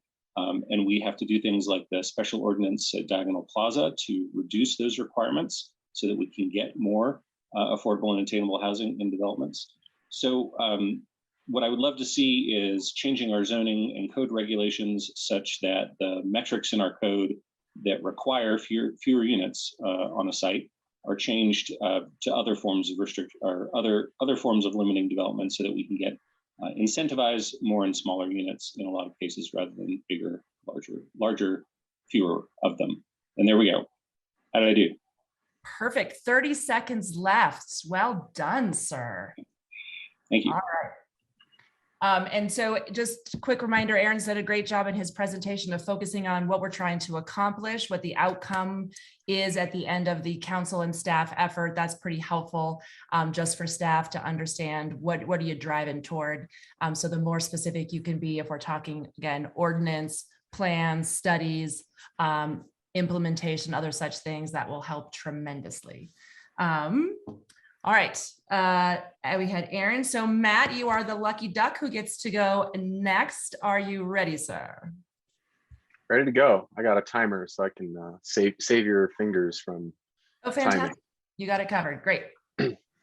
So thanks, Aaron, for setting that. Now I got to stick to being concise, which is not usually my forte. So first up, in no particular order, is establishing an election commission. I was fortunate enough to be a part of the 2018 Campaign Finance and Election Reform Working Group. And even though the work we did, I think, was good, it was established in a reactionary manner to issues that were perceived to have occurred in the previous election. And given that we have a 2023 mayoral election using instant runoff ranked choice voting, it makes sense to establish a commission to be more forward-thinking and proactive in establishing guiding principles, helping with community communication, and also setting us up for future ways to strengthen our democratic principles here in town, whether it be even year elections, fair pay for council, proportional representation, campaign finance tweaks. These are things that are forward thinking. I think this commission could help be a great arm to leverage in terms of policy proposals in helping us make sure we strengthen our democratic process. I'd also like to see us move on from there into establishing a clear path for making protected bike lanes in this community. Our Vision Zero program is making some inroads, but is also behind on a number of issues that are stated in Vision Zero, but also in the Transportation Master Plan. And one of those is, how do we get people out of their vehicles? It's providing the actual necessary infrastructure to give people a clear alternative. And what we saw is a lot of people turned to their bikes during COVID because they didn't have a necessity to drive, and yet the infrastructure was just not there to harness them and maybe capture them for long-term bike ride use. And so I see us setting a clear priority of, what are we doing? How many road miles are we going to transition to protected bike lanes? What's our budget, and what's our expected time frame of getting that done? I see us perhaps leveraging monies perhaps saved from library district, if we should choose to go there, to increase some funding to make this happen. It's for our climate goals, it's for our transportation goals, and it's to make it certainly a more livable and certainly more functional community in that aspect. I also like to see us move towards studying and then perhaps implementing, allowing for duplexes and triplexes in single family zoning, particularly RL1 and RL2. I envision this kind of also in a phased approach, thinking about starting this in corner lots. I really want to see us bake in some greater affordability into single family neighborhoods that are already really unaffordable. I take my neighborhood in particular. You really can't find a home for less than $1.5 million, and that's just not helpful for creating a nice economic ladder and good diversity of folks in our community, certainly with the elementary schools in my vicinity. So I think that's a helpful way to start, and really to build that socioeconomic diversity in a lot of communities that have otherwise been priced out because of the standard price of single family zoning. And then let's see, love to also make sure that we focus on a day shelter and a peer navigation center. We talked about this last week. We're working really well with our, now I'm losing my train of thought here. Coordinated entry system, getting people into permanently supportive housing. But what we're missing is that intermediate step beforehand. People who aren't quite ready to integrate into the shelter and coordinated entry, this is a stepping stone to provide them some general services and support to either get them ready or get them that direct support they need and a diversity of services. And really thinking of it as a hub for how we service and help our unhoused residents in this community. And so I think having a day shelter navigation, this really fits well with the ARPA money that we'll likely receive. So one-time use can be used to buy or do the facility and leaving us to cover some of the ongoing costs. So I think the timing is right to do this and do this quickly because of the rapid use requirements on these ARPA funds. Last but not least, I want to see us really focus in on really putting to bed the occupancy conversation we've had in our community for the last 2 years. After this last election, it's really time that, it was heated, right? We had a close vote, and it's time that we solve, if not at least seriously address reforming occupancy while providing the necessary guardrails. And because we've been debating this in the community for the last 2 years, I don't see us starting at zero. I think this is actually going to be a pretty easy lift in comparison to other things because we know really what the community has been saying. I mean, having been on the campaign trail for 2 years, we've heard what needs to be done. And I think we can come up with a pretty good set of ordinance changes in order to accommodate both residents who already live there while providing some greater affordability and opportunity for people to live in these homes and use and leverage the bedrooms and housing that already exists in our community. So those are my 5, and I hope my colleagues are interested in supporting some or all of them. Fantastic. Thanks, Matt. All right. Lauren, are you ready? So ready. And would you like verbal cues or visual cues? Verbal, please. All right, take it away. So when coming up with my 5 council work priorities, I concentrated on work that would match the platform I ran on, take advantage of my unique skills and understanding, and meet the urgent needs of our community. My top 2 priorities are addressing our middle income and our affordable housing crisis. These are not issues that are easy to solve. So even though there are aspects of them that are in the existing work plan, I think making progress on these issues will be difficult, but is also incredibly important. There are a couple of things I think that would help make a big difference. To help address our middle income housing, I think we should hire a code consultant to produce a list of recommendations regarding simple code and zoning requirements in order that would help encourage more affordable market rate new units. I would also like to see the city create a deed restricted middle income housing program, and we could encourage the creation of those units with density incentives and allow pilot projects to create both market rate and deed restricted units. And then in order to increase the number of affordable units built every year and simultaneously remove incentives that encourage large new market rate units, I would like to suggest that we change the way our inclusionary housing fees are assessed. Currently, our housing fees are assessed on a square footage basis, not on the number of units. And I would like to see, us change that. We might have to do a new cost capture report, but again, that's an outside consultant. So trying to be sensitive to the abilities or the amount of work that our department can take on.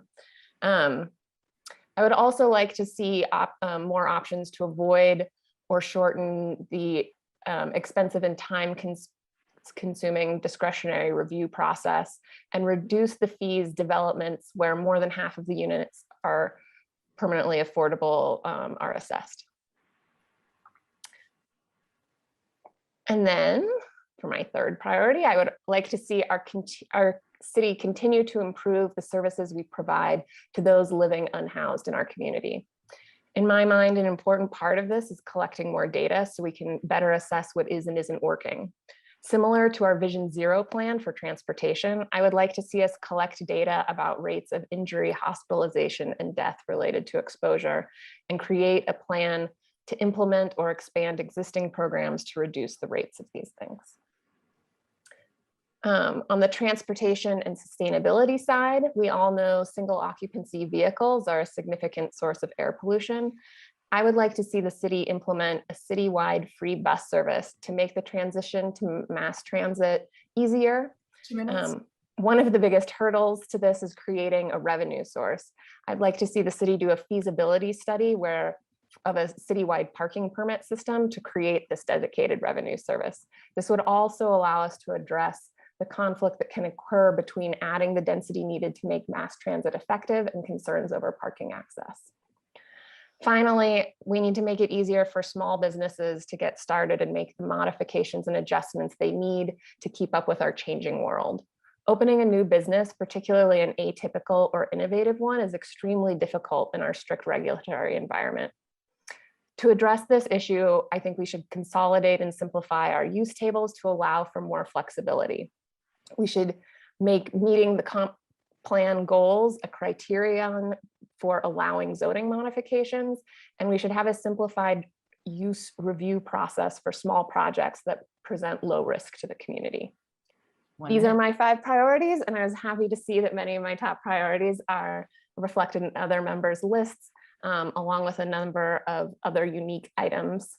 I have to say I'm impressed by the work that the city has been doing and the list of priorities that this group generated. It makes me really proud to be a part of it. That's fantastic. Thanks, Lauren. All right. Next up, Rachel. Thanks, Heather. And I'm going to time myself too, so hopefully you won't have to give me any prompts at all. And it's so nice to have an architect on council now. So thanks, Lauren, for bringing that perspective. All right, my 5. Number 1, reduce vehicle miles traveled. That is what TAB asked for, our Transportation Advisory Board. And I would see us just picking a target reduction goal, having our experts tell us how to best achieve it, and funding it. Will not belabor that point. I think we should just be simple and clear there. Number 2, attainable housing. I'm gonna let Heather catch up there on the yellow. When I started running or looking into running for city council about 3 years ago, the average home sale price in Boulder was around $650,000, and now it's up around $1 million. So it's so much worse from when I thought it was already atrocious when we were discussing it a couple years ago on the campaign trail. Lots of our workforce and community members don't qualify for affordable housing and couldn't afford market rate even when it was $300,000 to $400,000 lower. So we need to do something, I think, radically different around attainable housing. So I will highlight one possibility, which would be that the city could purchase homes, and I would visualize homes kind of like where I live, which are older, like 1950s, 60s homes, perhaps getting to the end of their lifespan. And so if the city could purchase them, we could then convert them into permanently attainable housing and maybe scrape them and rebuild them as duplexes or triplexes. Number 3, homelessness as the broad category. And I would like us to bolster ways in which people who do not qualify for housing are supported as they make their way towards housing. And so the broad way that I would like to get at that is to create a city, not a countywide, but a city of Boulder stakeholder work group that includes 1 to 2 council representatives, folks with lived experience, and a diverse group of city-based providers, and then empower that group to identify gaps and solutions and to implement and fund their suggestions. Pardon the whatever noise is coming from my son's room next door. It's loud. Totally didn't notice. Something just crashed. Okay, number 4, resiliency. To put it bluntly, we obviously did not avert the climate crisis. And so now we need to ensure that community members are protected from the worst ravages of it. Obviously, CU South and flood mitigation for South Boulder Creek is part of that. That's ongoing, so I'm not including that here. An example of what I'm looking for is updating ordinances around building codes. So this would be in relation to fire, looking at extending to all the city, not just to urban wildlife interface, the building that will withstand fires.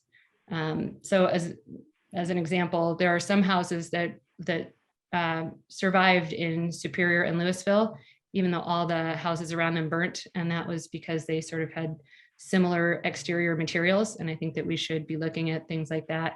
I would look to Chief Calderazzo for the best changes that we should implement to ensure resiliency and protection to the maximum extent feasible.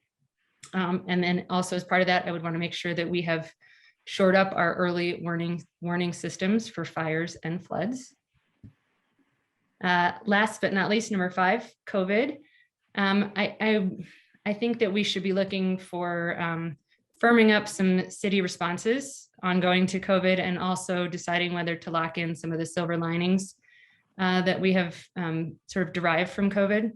So as part of that, I would like some clearly communicated data-informed triggers for when we will return to in real life meetings versus Zoom meetings, and that would include boards and commissions, and also determining some crisp guidelines on when public can come to meetings and press, members of the public. So it feels like we are sort of going with our gut or individual preferences right now around this, and I think we just need some really clean and clear guidance. Also, as part of that, I would like us to evaluate whether to implement vaccine passports for some indoor spaces, such as restaurants and gyms, places where people often take off their masks to accomplish what they're there to do. And then also to evaluate and make decisions around whether to retain some of the changes that we implemented that have been, I think, great in response to COVID. Examples would be street dining and pedestrian expansions. We can now get liquor to go. So I know that that sort of depends on state as well, but just kind of locking in the silver linings. And I think that's my 5, and hopefully I'm just under time. Thanks. By my count, you had 11 seconds left. Well done. All right. Junie, that makes you next. And how can I help you and support you with time? Visual cues, verbal cues? Visual cues will do, but I doubt that I will take the entire 5 minutes. Okay, you go when you're ready.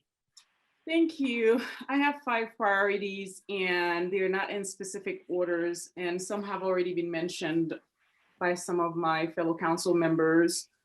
My priority number 1 is the homelessness tax to help prioritize homelessness services. Some council members mentioned programming for the homeless.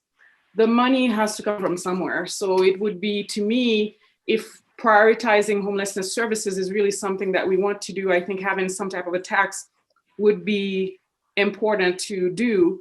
And also, I know that I've mentioned in my priorities list the amount, how much it should be.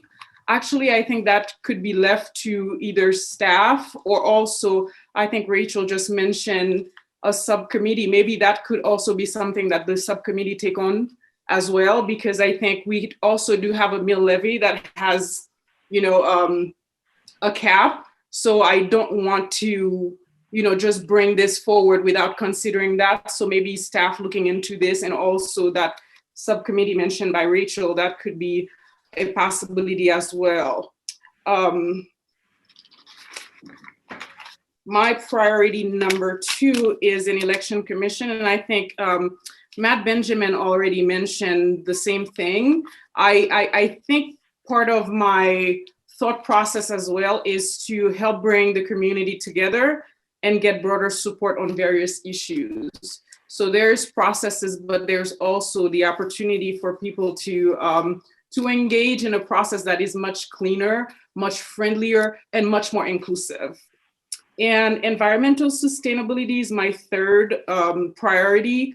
And I think for me, I thought about, what do I want to champion? I want to champion issues brought forward by council members or city staff or community members that will ensure that contribute to environmental sustainability. So to me, that was more of a broad commitment to myself, to council, an open commitment to myself, to council, and to the community as well. My 4th priority, which is the housing and urban studies, we had that as part of our priorities on council back in 2020. That was on a work plan, but it was removed because of COVID. And I would like to see that back as part of our priorities, because I think this is important to all of us. A lot of us are thinking, how do we make Boulder more vibrant? And I think this is an opportunity to study the area, to see what could be placed in the area, and so that we can move forward. And as far as my fifth priority, the livable wage, this is not necessarily a council item or a council position, but I just wanted to make that commitment that I will champion a livable wage and see if we can get that process going, and also involve other community members, community leaders, and maybe people outside of community leaders outside of Boulder as well. Thank you. Wow. Well done. And I didn't have a sticky for your broader comment on environmental sustainability, so I'll add that here while we're transitioning to Nicole. Nicole, how can I support you with time? I am going to set up my own timer so that I can keep track. So maybe just hit me with those judgy eyes if I just decide to ignore my timer. Fantastic. I'm ready. Okay, so I wanted to use this time for everybody to start just by explaining the thinking that underlied my priorities so that everybody has that information. First of all, as others have mentioned, I was really focused on looking at realistic goals. So the staffing and funding challenges that we and every organization in the country is having right now make it harder and harder to get bigger and longer term projects done. So I tried to create priorities that rely on departments that have some relative stability, that aren't quite as overburdened as others, or are places where I think we could lean on boards and commissions, community support, or consultants. The second thing that underlays all of my priorities is thinking about flexible funding. We need more funds to do the things that we, staff, and the community want to do to address the climate crisis and all the other challenges that we're facing. So my priorities rely on new revenue streams, or could be supplemented by federal or state funds, or they're seeming relatively cheap until staff tells me otherwise. Finally, addressing inequity is another lens that I'm just kind of looking at everything through, really trying to create more equity in our community, which is going to require a conscious effort from all of us on council. It's really critical for us to address the needs of groups that have always been and continue to be underrepresented in our decision making. For example, although renters now make up over half of our residents, almost all of us on council are homeowners. So I tried to identify priorities that would address some of the needs of communities that aren't sufficiently represented on council. So first up, moving city council elections to even years. Voter turnout is much, much higher in even year elections. In Boulder, it's 25 to 30,000 votes higher. And the demographics of voters in even year elections are much more representative of our city's residents than our odd year elections. Other cities around the country have recently moved local elections to even years, and they've seen big increases in the number of people voting in local elections, especially among voters in marginalized groups. I'd like to see us put a measure on the 2022 ballot to move city council elections to even years beginning in 2024. Similarly, paying council and board members a living wage for their work would help change who is represented here on Zoom. Right now, many people are left out of our city's governance because we ask people to do council work for $5 to $7 an hour by my estimates, or to do board work for free. We can put in place restrictions so it doesn't look like we're trying to pay ourselves, but we really need to fix this issue for future councils so our city leaders are more representative of our residents. Next up, big topic, funding community resilience. We clearly need more money to pay for more staff and to pay current staff more. We need to generate new revenue to pay for emerging needs, especially needs that help us adapt and respond to the climate crisis, as some others have talked about. We can't take money from people who are already struggling to live here, but we have a lot of large for-profit organizations who are benefiting from the beautiful and desirable community we've created. It's wonderful that our incredible city helps our large businesses recruit and retain workers. And we've seen some unintended consequences, higher rents for small businesses and higher housing costs for renters and homeowners alike, just to name a couple. I'd like to see us put a fee on large employers to offset these unintended consequences that we can use to fund initiatives that make our community more resilient. Everything from fire and flood mitigation to public transportation and bikeways to housing assistance to the arts to some of the programs that the community connectors told us about tonight. The kind of third bucket of things are housing and homelessness concerns. In the campaign, as all of you know, there were no two issues that were more on the minds of a majority of our community than homelessness and renter-landlord neighborhood issues. So my other two priorities address housing and homelessness. With homelessness, we have a once in a generation opportunity to take advantage of hundreds of millions of dollars in state funding for cities and counties to address housing and related issues like homelessness. We have to be ready. So I want to make sure we're working with other cities, the county, regional service providers, and people with lived experience to bring as much of the state funding to Boulder as possible so that we can address homelessness. And I'm not going to repeat some of the ideas that my colleagues have already thrown out tonight. Finally, I'm really sensitive to the fact that even though more than 50% of our residents are renters, like I said before, almost everyone on this council is a homeowner. So as a council that represents a minority of Boulder residents, we really need to address issues that renters are telling us are important. Occupancy reform, tenants' rights, and renter protections that build on things like no eviction without representation. We can use this opportunity to also address the issues that homeowners are concerned about, noise and trash and fireworks and icy sidewalks, which are also issues that affect renters too. Boom. Hopefully that wasn't too fast. I get excited and I talk fast when new ideas are up. All good. It might have been tricky if we were still translating, but I think we're holding up. All right.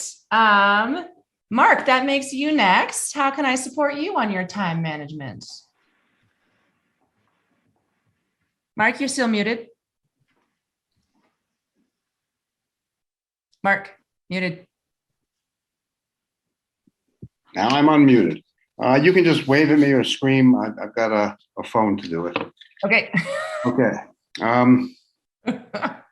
In setting my priorities for this retreat, I was trying to be cognizant of the limitations of staff, and I tried to avoid projects that I thought would be unduly burdensome. The first thing I want to do is really a research project to take a look at the process and the mechanisms for decommissioning our municipal airport. It's 179 acres. It could provide at a modest density 3,500 units. And because we own the land, we have the opportunity of dictating the kinds of housing and the prices that we would like to see there. This is not a land use decision. It is far, far too preliminary for that. It is simply some research. At one point, Councilmember Friend and I sent some questions to the city manager. We'd like to get answers to those questions. We probably have a few more, and it's not a very heavy lift in terms of time. It's a basic research project. San Jose has done this. They have voted to decommission their airport. I'd like to know how they did it. I'd like to know the timing on which they did it. Not knowing, to me, is a form of governmental malpractice. My second priority is one that staff is working on, so I won't go into any detail. It's an assault weapons ban, which I'd like to see as accompanying a suite of other regulations and ordinances to fully express Boulder's values with respect to these kinds of weapons and the requirements for owning a gun. Third for me is I'd like to see an acceleration. I know staff is working on this as well, of the University Hill ordinances.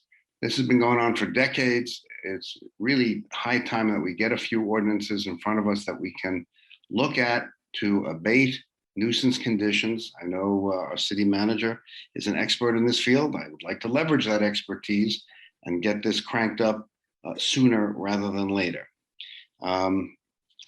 Fourth for me is I'd like to revise the current, I guess it would be the community benefit statute or the cash and lieu statute. We have had the experience in the past, and we probably will again, where we negotiate with a developer for certain benefits and we don't receive them because they change their mind at the last second and go to a cash and lieu program as opposed to what we had bargained for. That's not an acceptable outcome to me. And I again, this is primarily work for the legal department, but it shouldn't be that heavy a lift. It just requires some creativity. I cannot believe that we cannot get what we bargained for when we do a transaction with a developer. And lastly, and it's really 1A to my comments on the airport, we ought to do the planning study for the planning reserve in North Boulder. the urban services study, so that we can see what we've got out there and determine whether that is going to be a useful piece of property for urban development. And again, since we own much of the land, we can probably achieve a high level of affordability and middle income housing there. So I think those are all of mine. Yep, that covers the waterfront, and that's all I got. Fantastic. Thank you, Mark. All right. Chara, that makes you next. How can I support you? You said verbal cues? Well, I'm going to put on my, okay. Yeah, verbal cues if you don't hear me listening to you. So Nuria already mentioned most of what's on my list, and some of the community are going to hear, they're going to hear some of the words that are on their list, because I did cut and paste some things, and I hope that's not plagiarism, but I did really like a lot of what people said. And I also want to thank Fire Chief Calderazzo, Jonathan Cohen, Allie Rose, and the many other people, you know who you are, who helped me in this project, and I learned a lot from you. So first thing I want to say is with a robust city staff, without a robust city staff, we're not going to be able to implement any of these awesome ideas. So for me, the most important thing is going to be recruitment and retention for a City of Boulder staff and for our police department. So as you might know, we have this national labor shortage problem. And in my field, I've never seen anything like this in my 30-something years of business. It's a pretty big deal. And I would say it's almost like a different world where we have to look at recruitment and retention a little differently than in the past. We need to be competitive and match or exceed salaries from other cities like our own and give retention bonuses. And so I feel we should set aside budget to pay for this important initiative. For instance, and then a lot of things play into this role, like why middle income housing became one of the most important things to me is now that people can decide where they want to work according to how close their job is to their home, it's even more important for us to have middle income housing. Also, culture plays a really important role in people want to work here or not. And that's for another discussion, but for this place to be a great place to work is really important to me. As far as police recruitment goes, you know, we're 23 officers down now, which has a huge impact on deployment. And second, we're also getting outbid as a city, specifically in the area of bonuses and retention bonuses for police officers. Other cities offer their police officers more, and we are having trouble competing right now. As far as crime goes, and I'm moving on to crime, our city is we're not seeing stabilization of crime. Our crime stats are up, including aggravated assault and robbery and burglary and vandalism and theft and motor vehicle theft and catalytic converters. We also have a new one that's on the up, and that's arson. In the last 28 days, we've had 5 arson incidences and 44 incidences of burglary, specifically on Pearl Street and Pearl Parkway. So why I'm bringing that up is we should always, as a council, I hope, have the reduction of crime in the back of our minds. And of course, we can do things like increasing street lighting, better biking, better lights in the bike underpasses, and mandatory bike registration, mandatory at point of sale. So moving on to middle income, everybody said also great things. The only things I want to add to that from middle income housing is I'd like to see more opportunities for home ownership. I'd like to see us fix this defect rule that is preventing and disincentivizing developers from building for sale units, because we definitely need for sale units. I agree with everything everybody else said. And of course, Bob is going to talk about the middle income down payment assistance program. So I'm going to move on to what Mark spoke about, and that was the Hill and Martin Acres, as well as Goss Grove revitalization. I want to definitely look at our chronic nuisance ordinances. I wish that we can change from a complaint-based system to a patrol-based system of enforcing the law, because it's too much pressure on the community to have to complain. I would like to see police walk around, patrol, hear noise, and go able to do something about it. And then lesser offenses, we can have enforcement officers like trash and broken windows and such. I also want landlords to be held to greater accountability for trash and noise infractions of their tenants while not adversely affecting tenant rights. I would also like to see landlords take responsibility for their rental properties to be safer and cleaner. I agree that we need to think about tenant rights as well. And I think we could consider revoking rental licenses for those negligent landlords. Most landlords are awesome, so I'm definitely not saying they're not, but I'd say that we do need to get better at that. As far as wildfire resiliency, this is a big one for me. I had a good talk with Michael Calderazzo via email and Jonathan Cohen, and they have a great big list. My biggest things are fixing the building codes, updating our wildlife protection plan. Gosh, I'm running out of time. Updating our structure protection plan, work on our brush maintenance and our tree maintenance, and enforce laws for propane tanks. But most of all, fireworks. We have to do something about those fireworks, bury those power lines. And lastly, I'm taking up 5 more extra seconds. We need to reassess our evacuation plans and improve our public warning system, improve our regional 911 system, and most of all, look at this whole fire thing through an equity lens where we make sure things are multilingual, that we work with our community connectors, and be sure that each and every community member knows what to do, every single one, when there's a fire. That's it. Done. Okay. I went 27 seconds too late. That's all right. You can pay us back.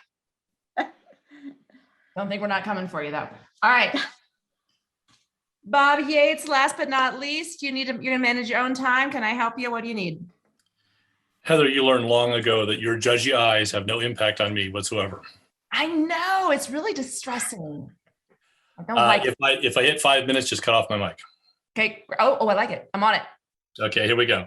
Well, as Rachel said, the advantage of going last is all my brilliant and dare I say, good-looking colleagues have captured at least 4 of my 5 categories. So I'll just say ditto, ditto, ditto, and ditto. My number 1 was Area 3 Planning Reserve. I agree with Mark and Junie that we need to get that baseline urban studies launched and completed in the next couple of years.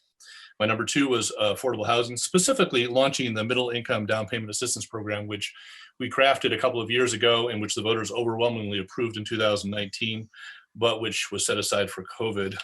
My number 3 was I joined Nicole and Matt in calling for a reform of our occupancy rules.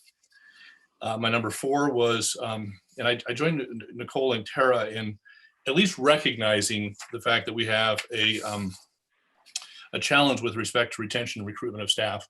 This may be a little bit outside of council's purview, but I want to signal to Nuria and the rest of staff that we will do whatever is necessary, including budgetary adjustments, to ensure that our staff is adequately compensated and that we get good people on board. And so I can save my last 4 minutes for my number 5, which none of you have touched on, which is broadband. A little history here. Back in 2014, the voters by an 85 to 15% margin approved the city providing broadband services. In 2015 through 2017, the city looked at a number of providers that could build out a fiber optic broadband system throughout Boulder, similar to what Longmont already enjoys. We issued an RFP. We identified 4 finalists. They indicated to us that the cost of building out a broadband network, ubiquitous one to all homes and businesses, would cost about $140 million. In 2018, we realized that the limitations on the city's bonding capacity were taken up by what was then our municipalization effort, and so we could not go forward with that $140 million project. And so in 2019, what we did is we funded about $20 million, which I think since been bumped up to about $30 million, to build what's called a backbone, which is just kind of like the first 15 or 20% of a broadband network. And we've been working on building that over the last 2 or 3 years. We're more than halfway done right now. That project will be wrapped up this year, and we will connect critical places in our town, but we simply don't have fiber to our homes and to our businesses. As I mentioned before, Longmont has a wonderful award-winning, nationally recognized fiber optic network system, broadband system to every single home and business in Longmont. Fort Collins is building one. Centennial has a wonderful one. We are far, far behind our peers. And so now that the Muni is behind us, which was really the obstacle to our ability to bond and build out the rest of the network, I would like us to at least investigate the possibility of building out a broadband or finishing the build of our broadband network to every home and business in our community so that we can enjoy high-speed internet access just like Longmont and other communities do, and also, most importantly, bridge the digital divide. Specifically, I would suggest that we engage the consultant that helped us a few years ago to update the cost estimate, to update the revenue assumptions and examine our bonding capacity so that we can decide in the next couple of years whether this is something we'd like to do. That's it. 90 minutes to spare. I'll have to deploy my judgy eyes somewhere else there. All right. So zooming back out, just Nuria, if I could start with you, just gut check on what you heard. Can staff do all the things on all my stickies? It sounds like many members of council specifically chose things that were easy and maybe small ifs. Well, easy is always in the eye of the beholder, right? As we move forward. But I'll say that I appreciate that a lot of these initiatives, some version or has been thought of, or we're in the process of looking at it. So I think will be interesting. And when you see staff scope it, there will be some that are easier to do than others. There are others that require a little bit more time and perhaps some additional thoughts on sort of the engagement process with stakeholders as we move forward. And the one thing that I will also ask staff, if it's all right with you, is just to make sure that as we go out to scope, if there's anybody on the team that needs to clarify any of these so that we can accurately scope it, that'd be great to hear. Mm-hmm. Council, are you comfortable with having staff reach out to you individually to get further clarification on your thinking on these things? Seeing some thumbs up, not seeing any thumbs down, so that's super helpful. Okay, thank you. All right, Council, we have a whole retreat where we're going to spend a lot of time diving in on these, but wondering if any of you have any clarifying questions for your colleagues. And just as a quick reminder, a clarifying question is a question to which you need an answer in order to understand what your colleagues are thinking. It is not an expository question, a debatory question, or outrage, or whatever in the form of a question. Rachel, do you have a question for one of your colleagues? Just real quick on Bob's single lift definition or description on broadband tonight. Is there any urgency to that under either previous decisions or under new funding? Like I think there was some ARPA money that was specifically available to cities for, bridging the digital divide because COVID made us so much more reliant on home internet access, or other federal or state funding kind of expected to come down the pike. So that's for Bob or Nuria or anyone else. Sort of, are there new considerations for funding on that?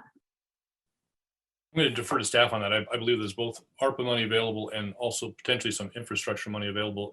We of course, are members of the National League of Cities, and I'm in the infrastructure committee on that organization, and we get almost daily bulletins on money that's available to cities. So I think we are leaving money on the table. I'll just add to that, we certainly have been looking at a potential variety of sources, including ARPA, but perhaps others, and that the broadband consideration, as I've heard it from Bob tonight, seems to actually fit nicely with our smart cities initiatives that our IT department is thinking about. So we will certainly, as we scope that out, share with you some of the thoughts that we have around funding. Okay, thanks. Great. Aaron, question or comment? I'm sorry, I said question, so I guess question only. Dang, I was going to go on for 20 minutes of comments. So my question is for Rachel. Rachel, you mentioned in your COVID item about like silver linings, and you went through that a little quickly. Does making the West Pearl street closure permanent, is that one of the things you're proposing in there? It is. Yep. It's precisely what I'm thinking of with the silver linings. Great. And not only, but it's a perfect example. Awesome. Well, I wanted to maybe call that out.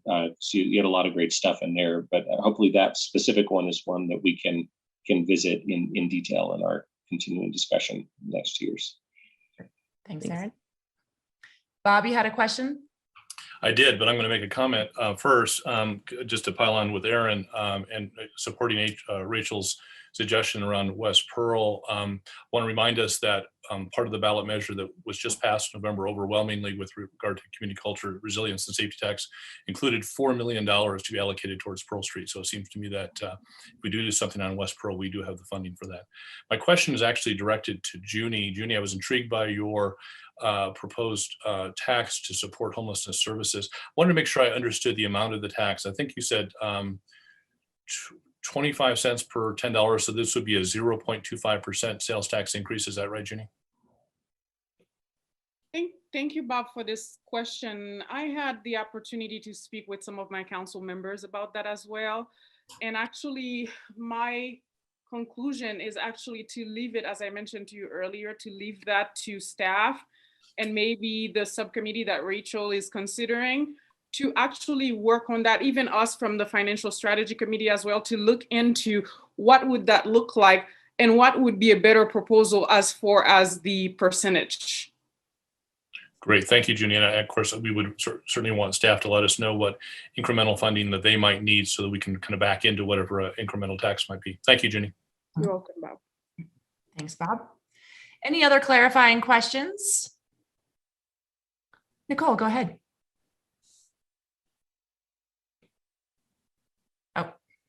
This is really a question, and Tara knows that I love her dearly. So I'm hoping that this won't be taken as other than a question, Tara. My question is just, you mentioned a lot of kind of crime statistics, Tara, and the most recent email that I'm thinking about reading from Chief Harold had said something about how, some crimes are down, not up. And so my question for you is, where were you getting the data from? Because I would love Guess what? I actually read the data and I'm so proud of myself. I met with Chief Harold today and one other person, and they went over the data with me and I made them go over it carefully so I know that it's true, and I can even send it to you after this meeting. I would love that. Thank you. Thanks. Tara did her homework and she's got references and all the things. Hold on. I just want to find out the person. Hold on. Don't be mad, person who I met with. Let me look it up right now. Okay, if you find it, put it in the chat. All right, Council, any other clarifying questions for your colleagues?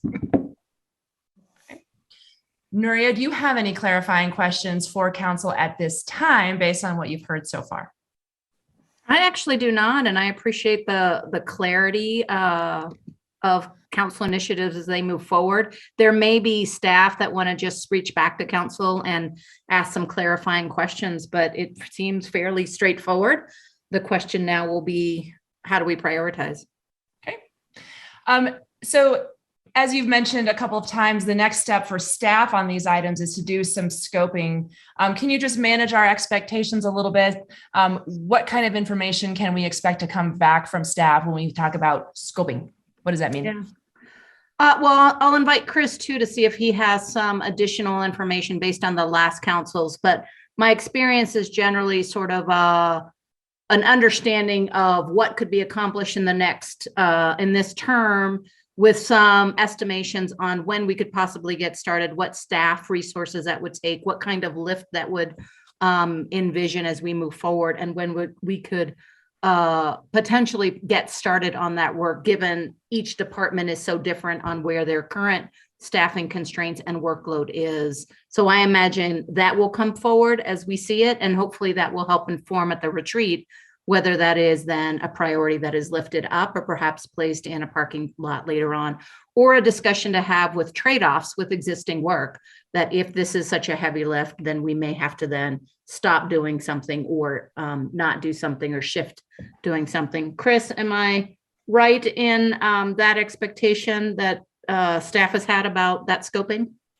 Yep, that's what our plan is. And the team will be meeting starting tomorrow to kind of go through each of these and start to put that together. And I think as Nuria touched on, understanding or providing our perspective on, what's the lift, how big is it, how small is it, and when could it start, what are the trade-offs to other work plan items, the departments that are engaged in that work. So Our hope is to be able to provide all of that on the 18th to really help tee up the conversation at the retreat to be as productive as possible. Okay. Matt, you have a question or thought on that? Yeah, I just while staff is sort of looking at scoping, and the traditional sense of using obviously capable staff we have, being staff limited, but perhaps having more financial resources than necessarily we might have staff to implement. My question is maybe is leveraging consultants to add capacity in ways that we probably otherwise might not do in normal years. And so I'm wondering if there's openness to really thinking outside the box a little more than usual about leveraging consultants to still allow the work to get done, even though we're short staffed, but maybe have the resources to apply to hiring consultants on an array of projects. I appreciate that question, Matt. And I'll say that we've actually had that conversation with staff as a leadership team, and where there are projects that are I'll say this, that I love the use of consultants when they can really take something and run with it with minimal need and additional work from staff. There are other projects, as you may know, that you hire someone, but then they have to actually sit down with staff, really get kind of versed into what that is. And it really is no help because we've taken all the staff time to get a consultant up to speed and they still need to check in. So for staff, what we said is certainly come forward and ask us or move forward yourself and contract where a consultant actually adds value to the work and it is appropriate or discreet enough or contained enough that you can move forward. But if it is something that is actually going to take more work from you to actually get somebody set up, then that's not going to be a good solution for us all. But please know that we have shared that information and that direction with staff, and we encourage folks to augment the resources as they need in this moment. So staff, you're going to start working on the scoping effort, and we will council hear back from you writtenly before we talk again, just ETA on that work product? Well, I won't want to make that promise because I want to keep expectations there, because now we have a week to scope a variety of different considerations. And so as soon as we get it, we will share with you, but I cannot promise that it will happen by Friday. Fantastic. So council will be patient and look forward to that information, and maybe hope that with a couple of extra days to do that work, we'll get some more of that in-depth detail that will be useful to you in your conversation. Nuria, do you need anything else from council at this time related to priorities to support your work? I am all set. Chris, anything I'm not thinking of? I think we're good. All right.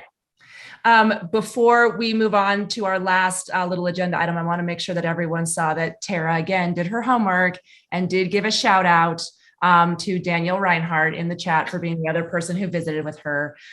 So double shout out to Daniel. With that, Bob, am I coming to you to visit a little bit about format for the retreat in terms of in-person or virtual? Well, no, I think this is just more of a general conversation around that. I think that staff was going to prepare something from Boulder County Public Health with some advice from them on that, and maybe we can turn it over to Nuria or Pam for that. And then it was going to be an open-ended discussion about how we want to do this. Okay, great. Thank you. Nuria? And I'll ask Pam to sort of take the lead on this. She has been really in communication directly with Boulder County Public Health. And I'll also say, and I apologize, I don't apologize really. I'll just say that Boulder County Public Health was expected to come with us on the 18th, and they have asked not to come because they are so overwhelmed with the current response, both to fire and to COVID. And so we are working with them to provide those updates directly to you so that we still have some information for you and to our community. But just wanted to make a note that they're doing terrific work in community, and that means that they are unable to meet with us next week. Pam? Thanks, Nuria, and good evening, Council. I'm Pam Davis, one of our Assistant City Managers, as well as I've been serving as the COVID Response and Recovery Manager for the last almost 2 years now. So I do have a great deal of information provided by Boulder County Public Health. What I thought I would do was start with just sort of some key messaging, and then as you discuss your preferences. If you have specific questions digging into more of the details of our current situation, I'm happy to pull up answers to those questions. So as Nuri mentioned, they will be back with us in person virtually in February. So what we've heard from public health is probably not going to be a surprise to you, unfortunately. The Omicron surge does continue to be very significant, both locally and globally, as we've seen. Our current case rates and positivity rates are the highest they have ever been by a significant magnitude. Peak cases have not been reached. They are anticipated for late January, early February, which really lands sort of squarely during your retreat timeline, unfortunately. City staff and supported by conversations with Boulder County Public Health leadership, we recommend maintaining a virtual setting for this retreat, given the spread of cases and given the severe level of contagiousness that the Omicron variant does have. As we've talked with them, the current public health guidance, although the public health orders have not changed and are not expressly prohibiting in-person indoor gatherings, the guidance from public health truly is to avoid any non-essential in-person contact at this time. The city, for your awareness, just this week has adopted a standard for our own employee base to eliminate all non-essential in-person meetings as well. So this recommendation does follow suit with what we are hoping that our team members at the city can also abide by. In addition, I think it'll be important for you to know the county vaccine verification program, which, if you'll recall, we did approve city council meetings for this vaccine verification program so that you all could do sort of swearing in and your first meeting together in person.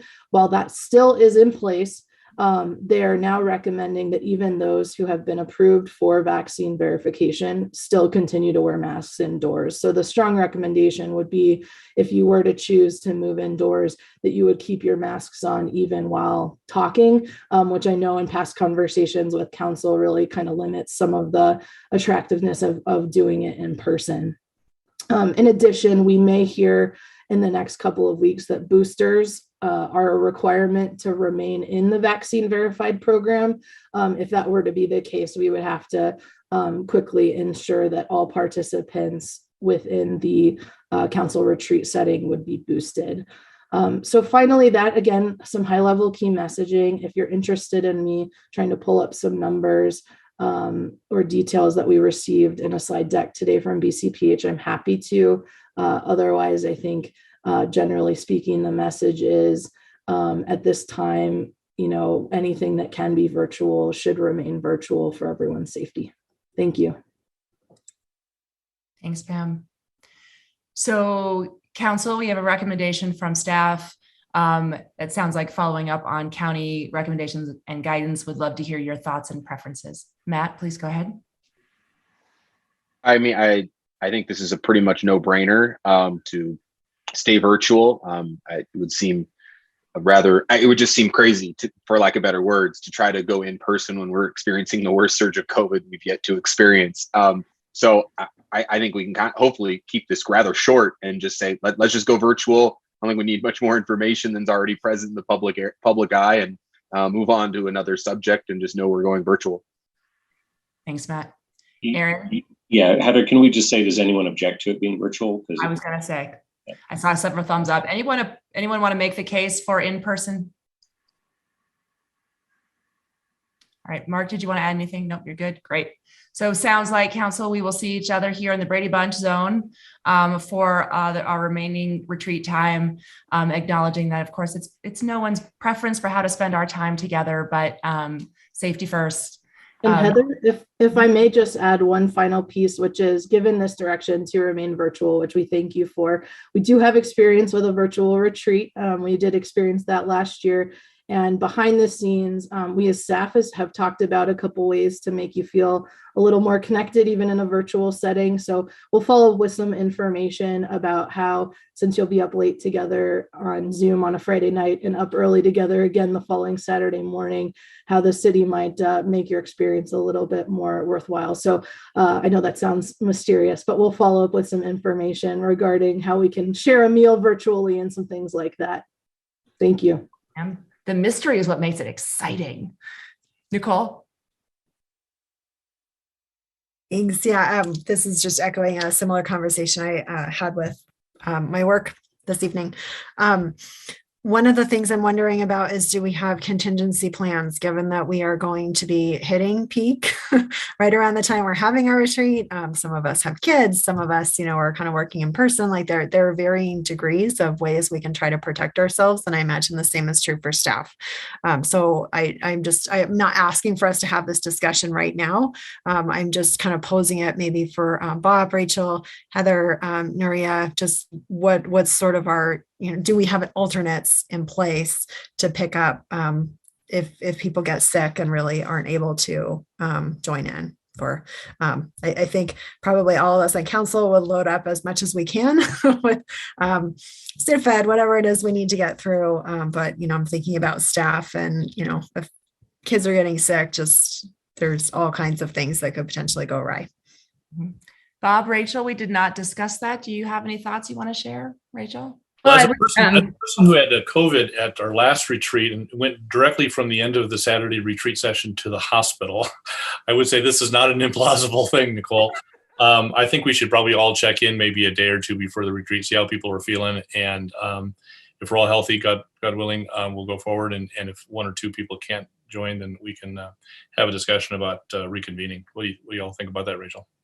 Well, I was just gonna, say kudos to Bob Yates for hanging in there in the last retreat in the middle of a really bad case of COVID. And also, I remember another colleague leaving the retreat early the year before. Aaron's nodding, didn't want to out you there.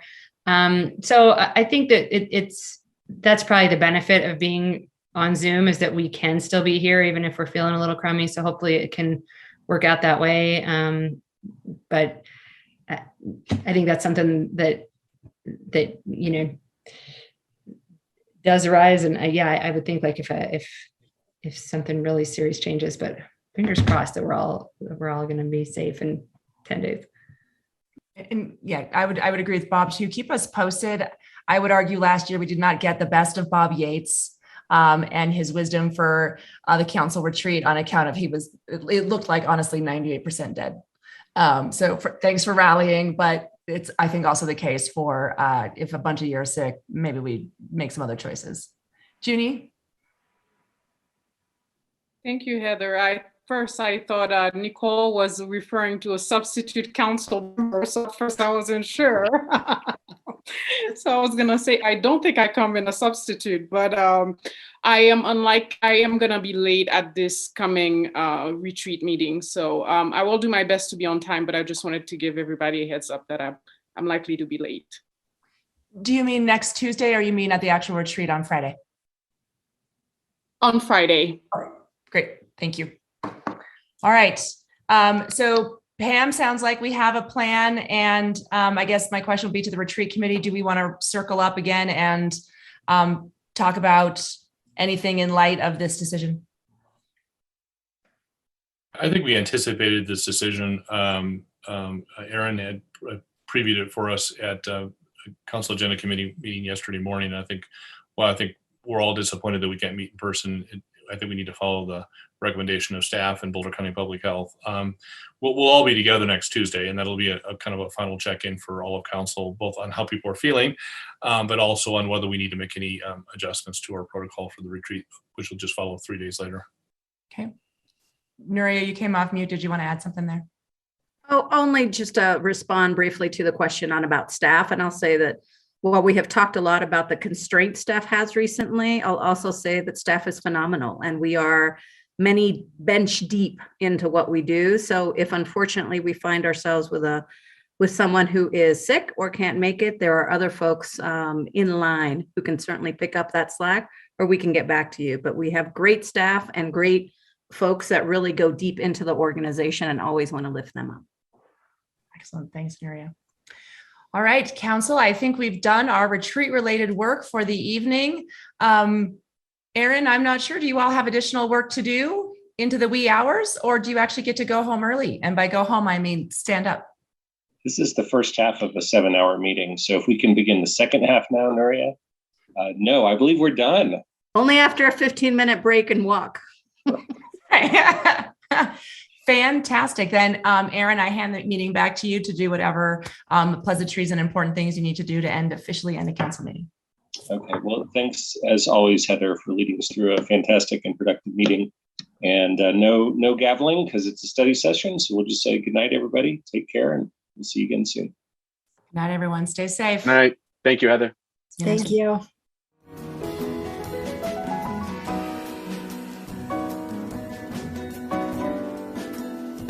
Thank you, Heather. You're awesome.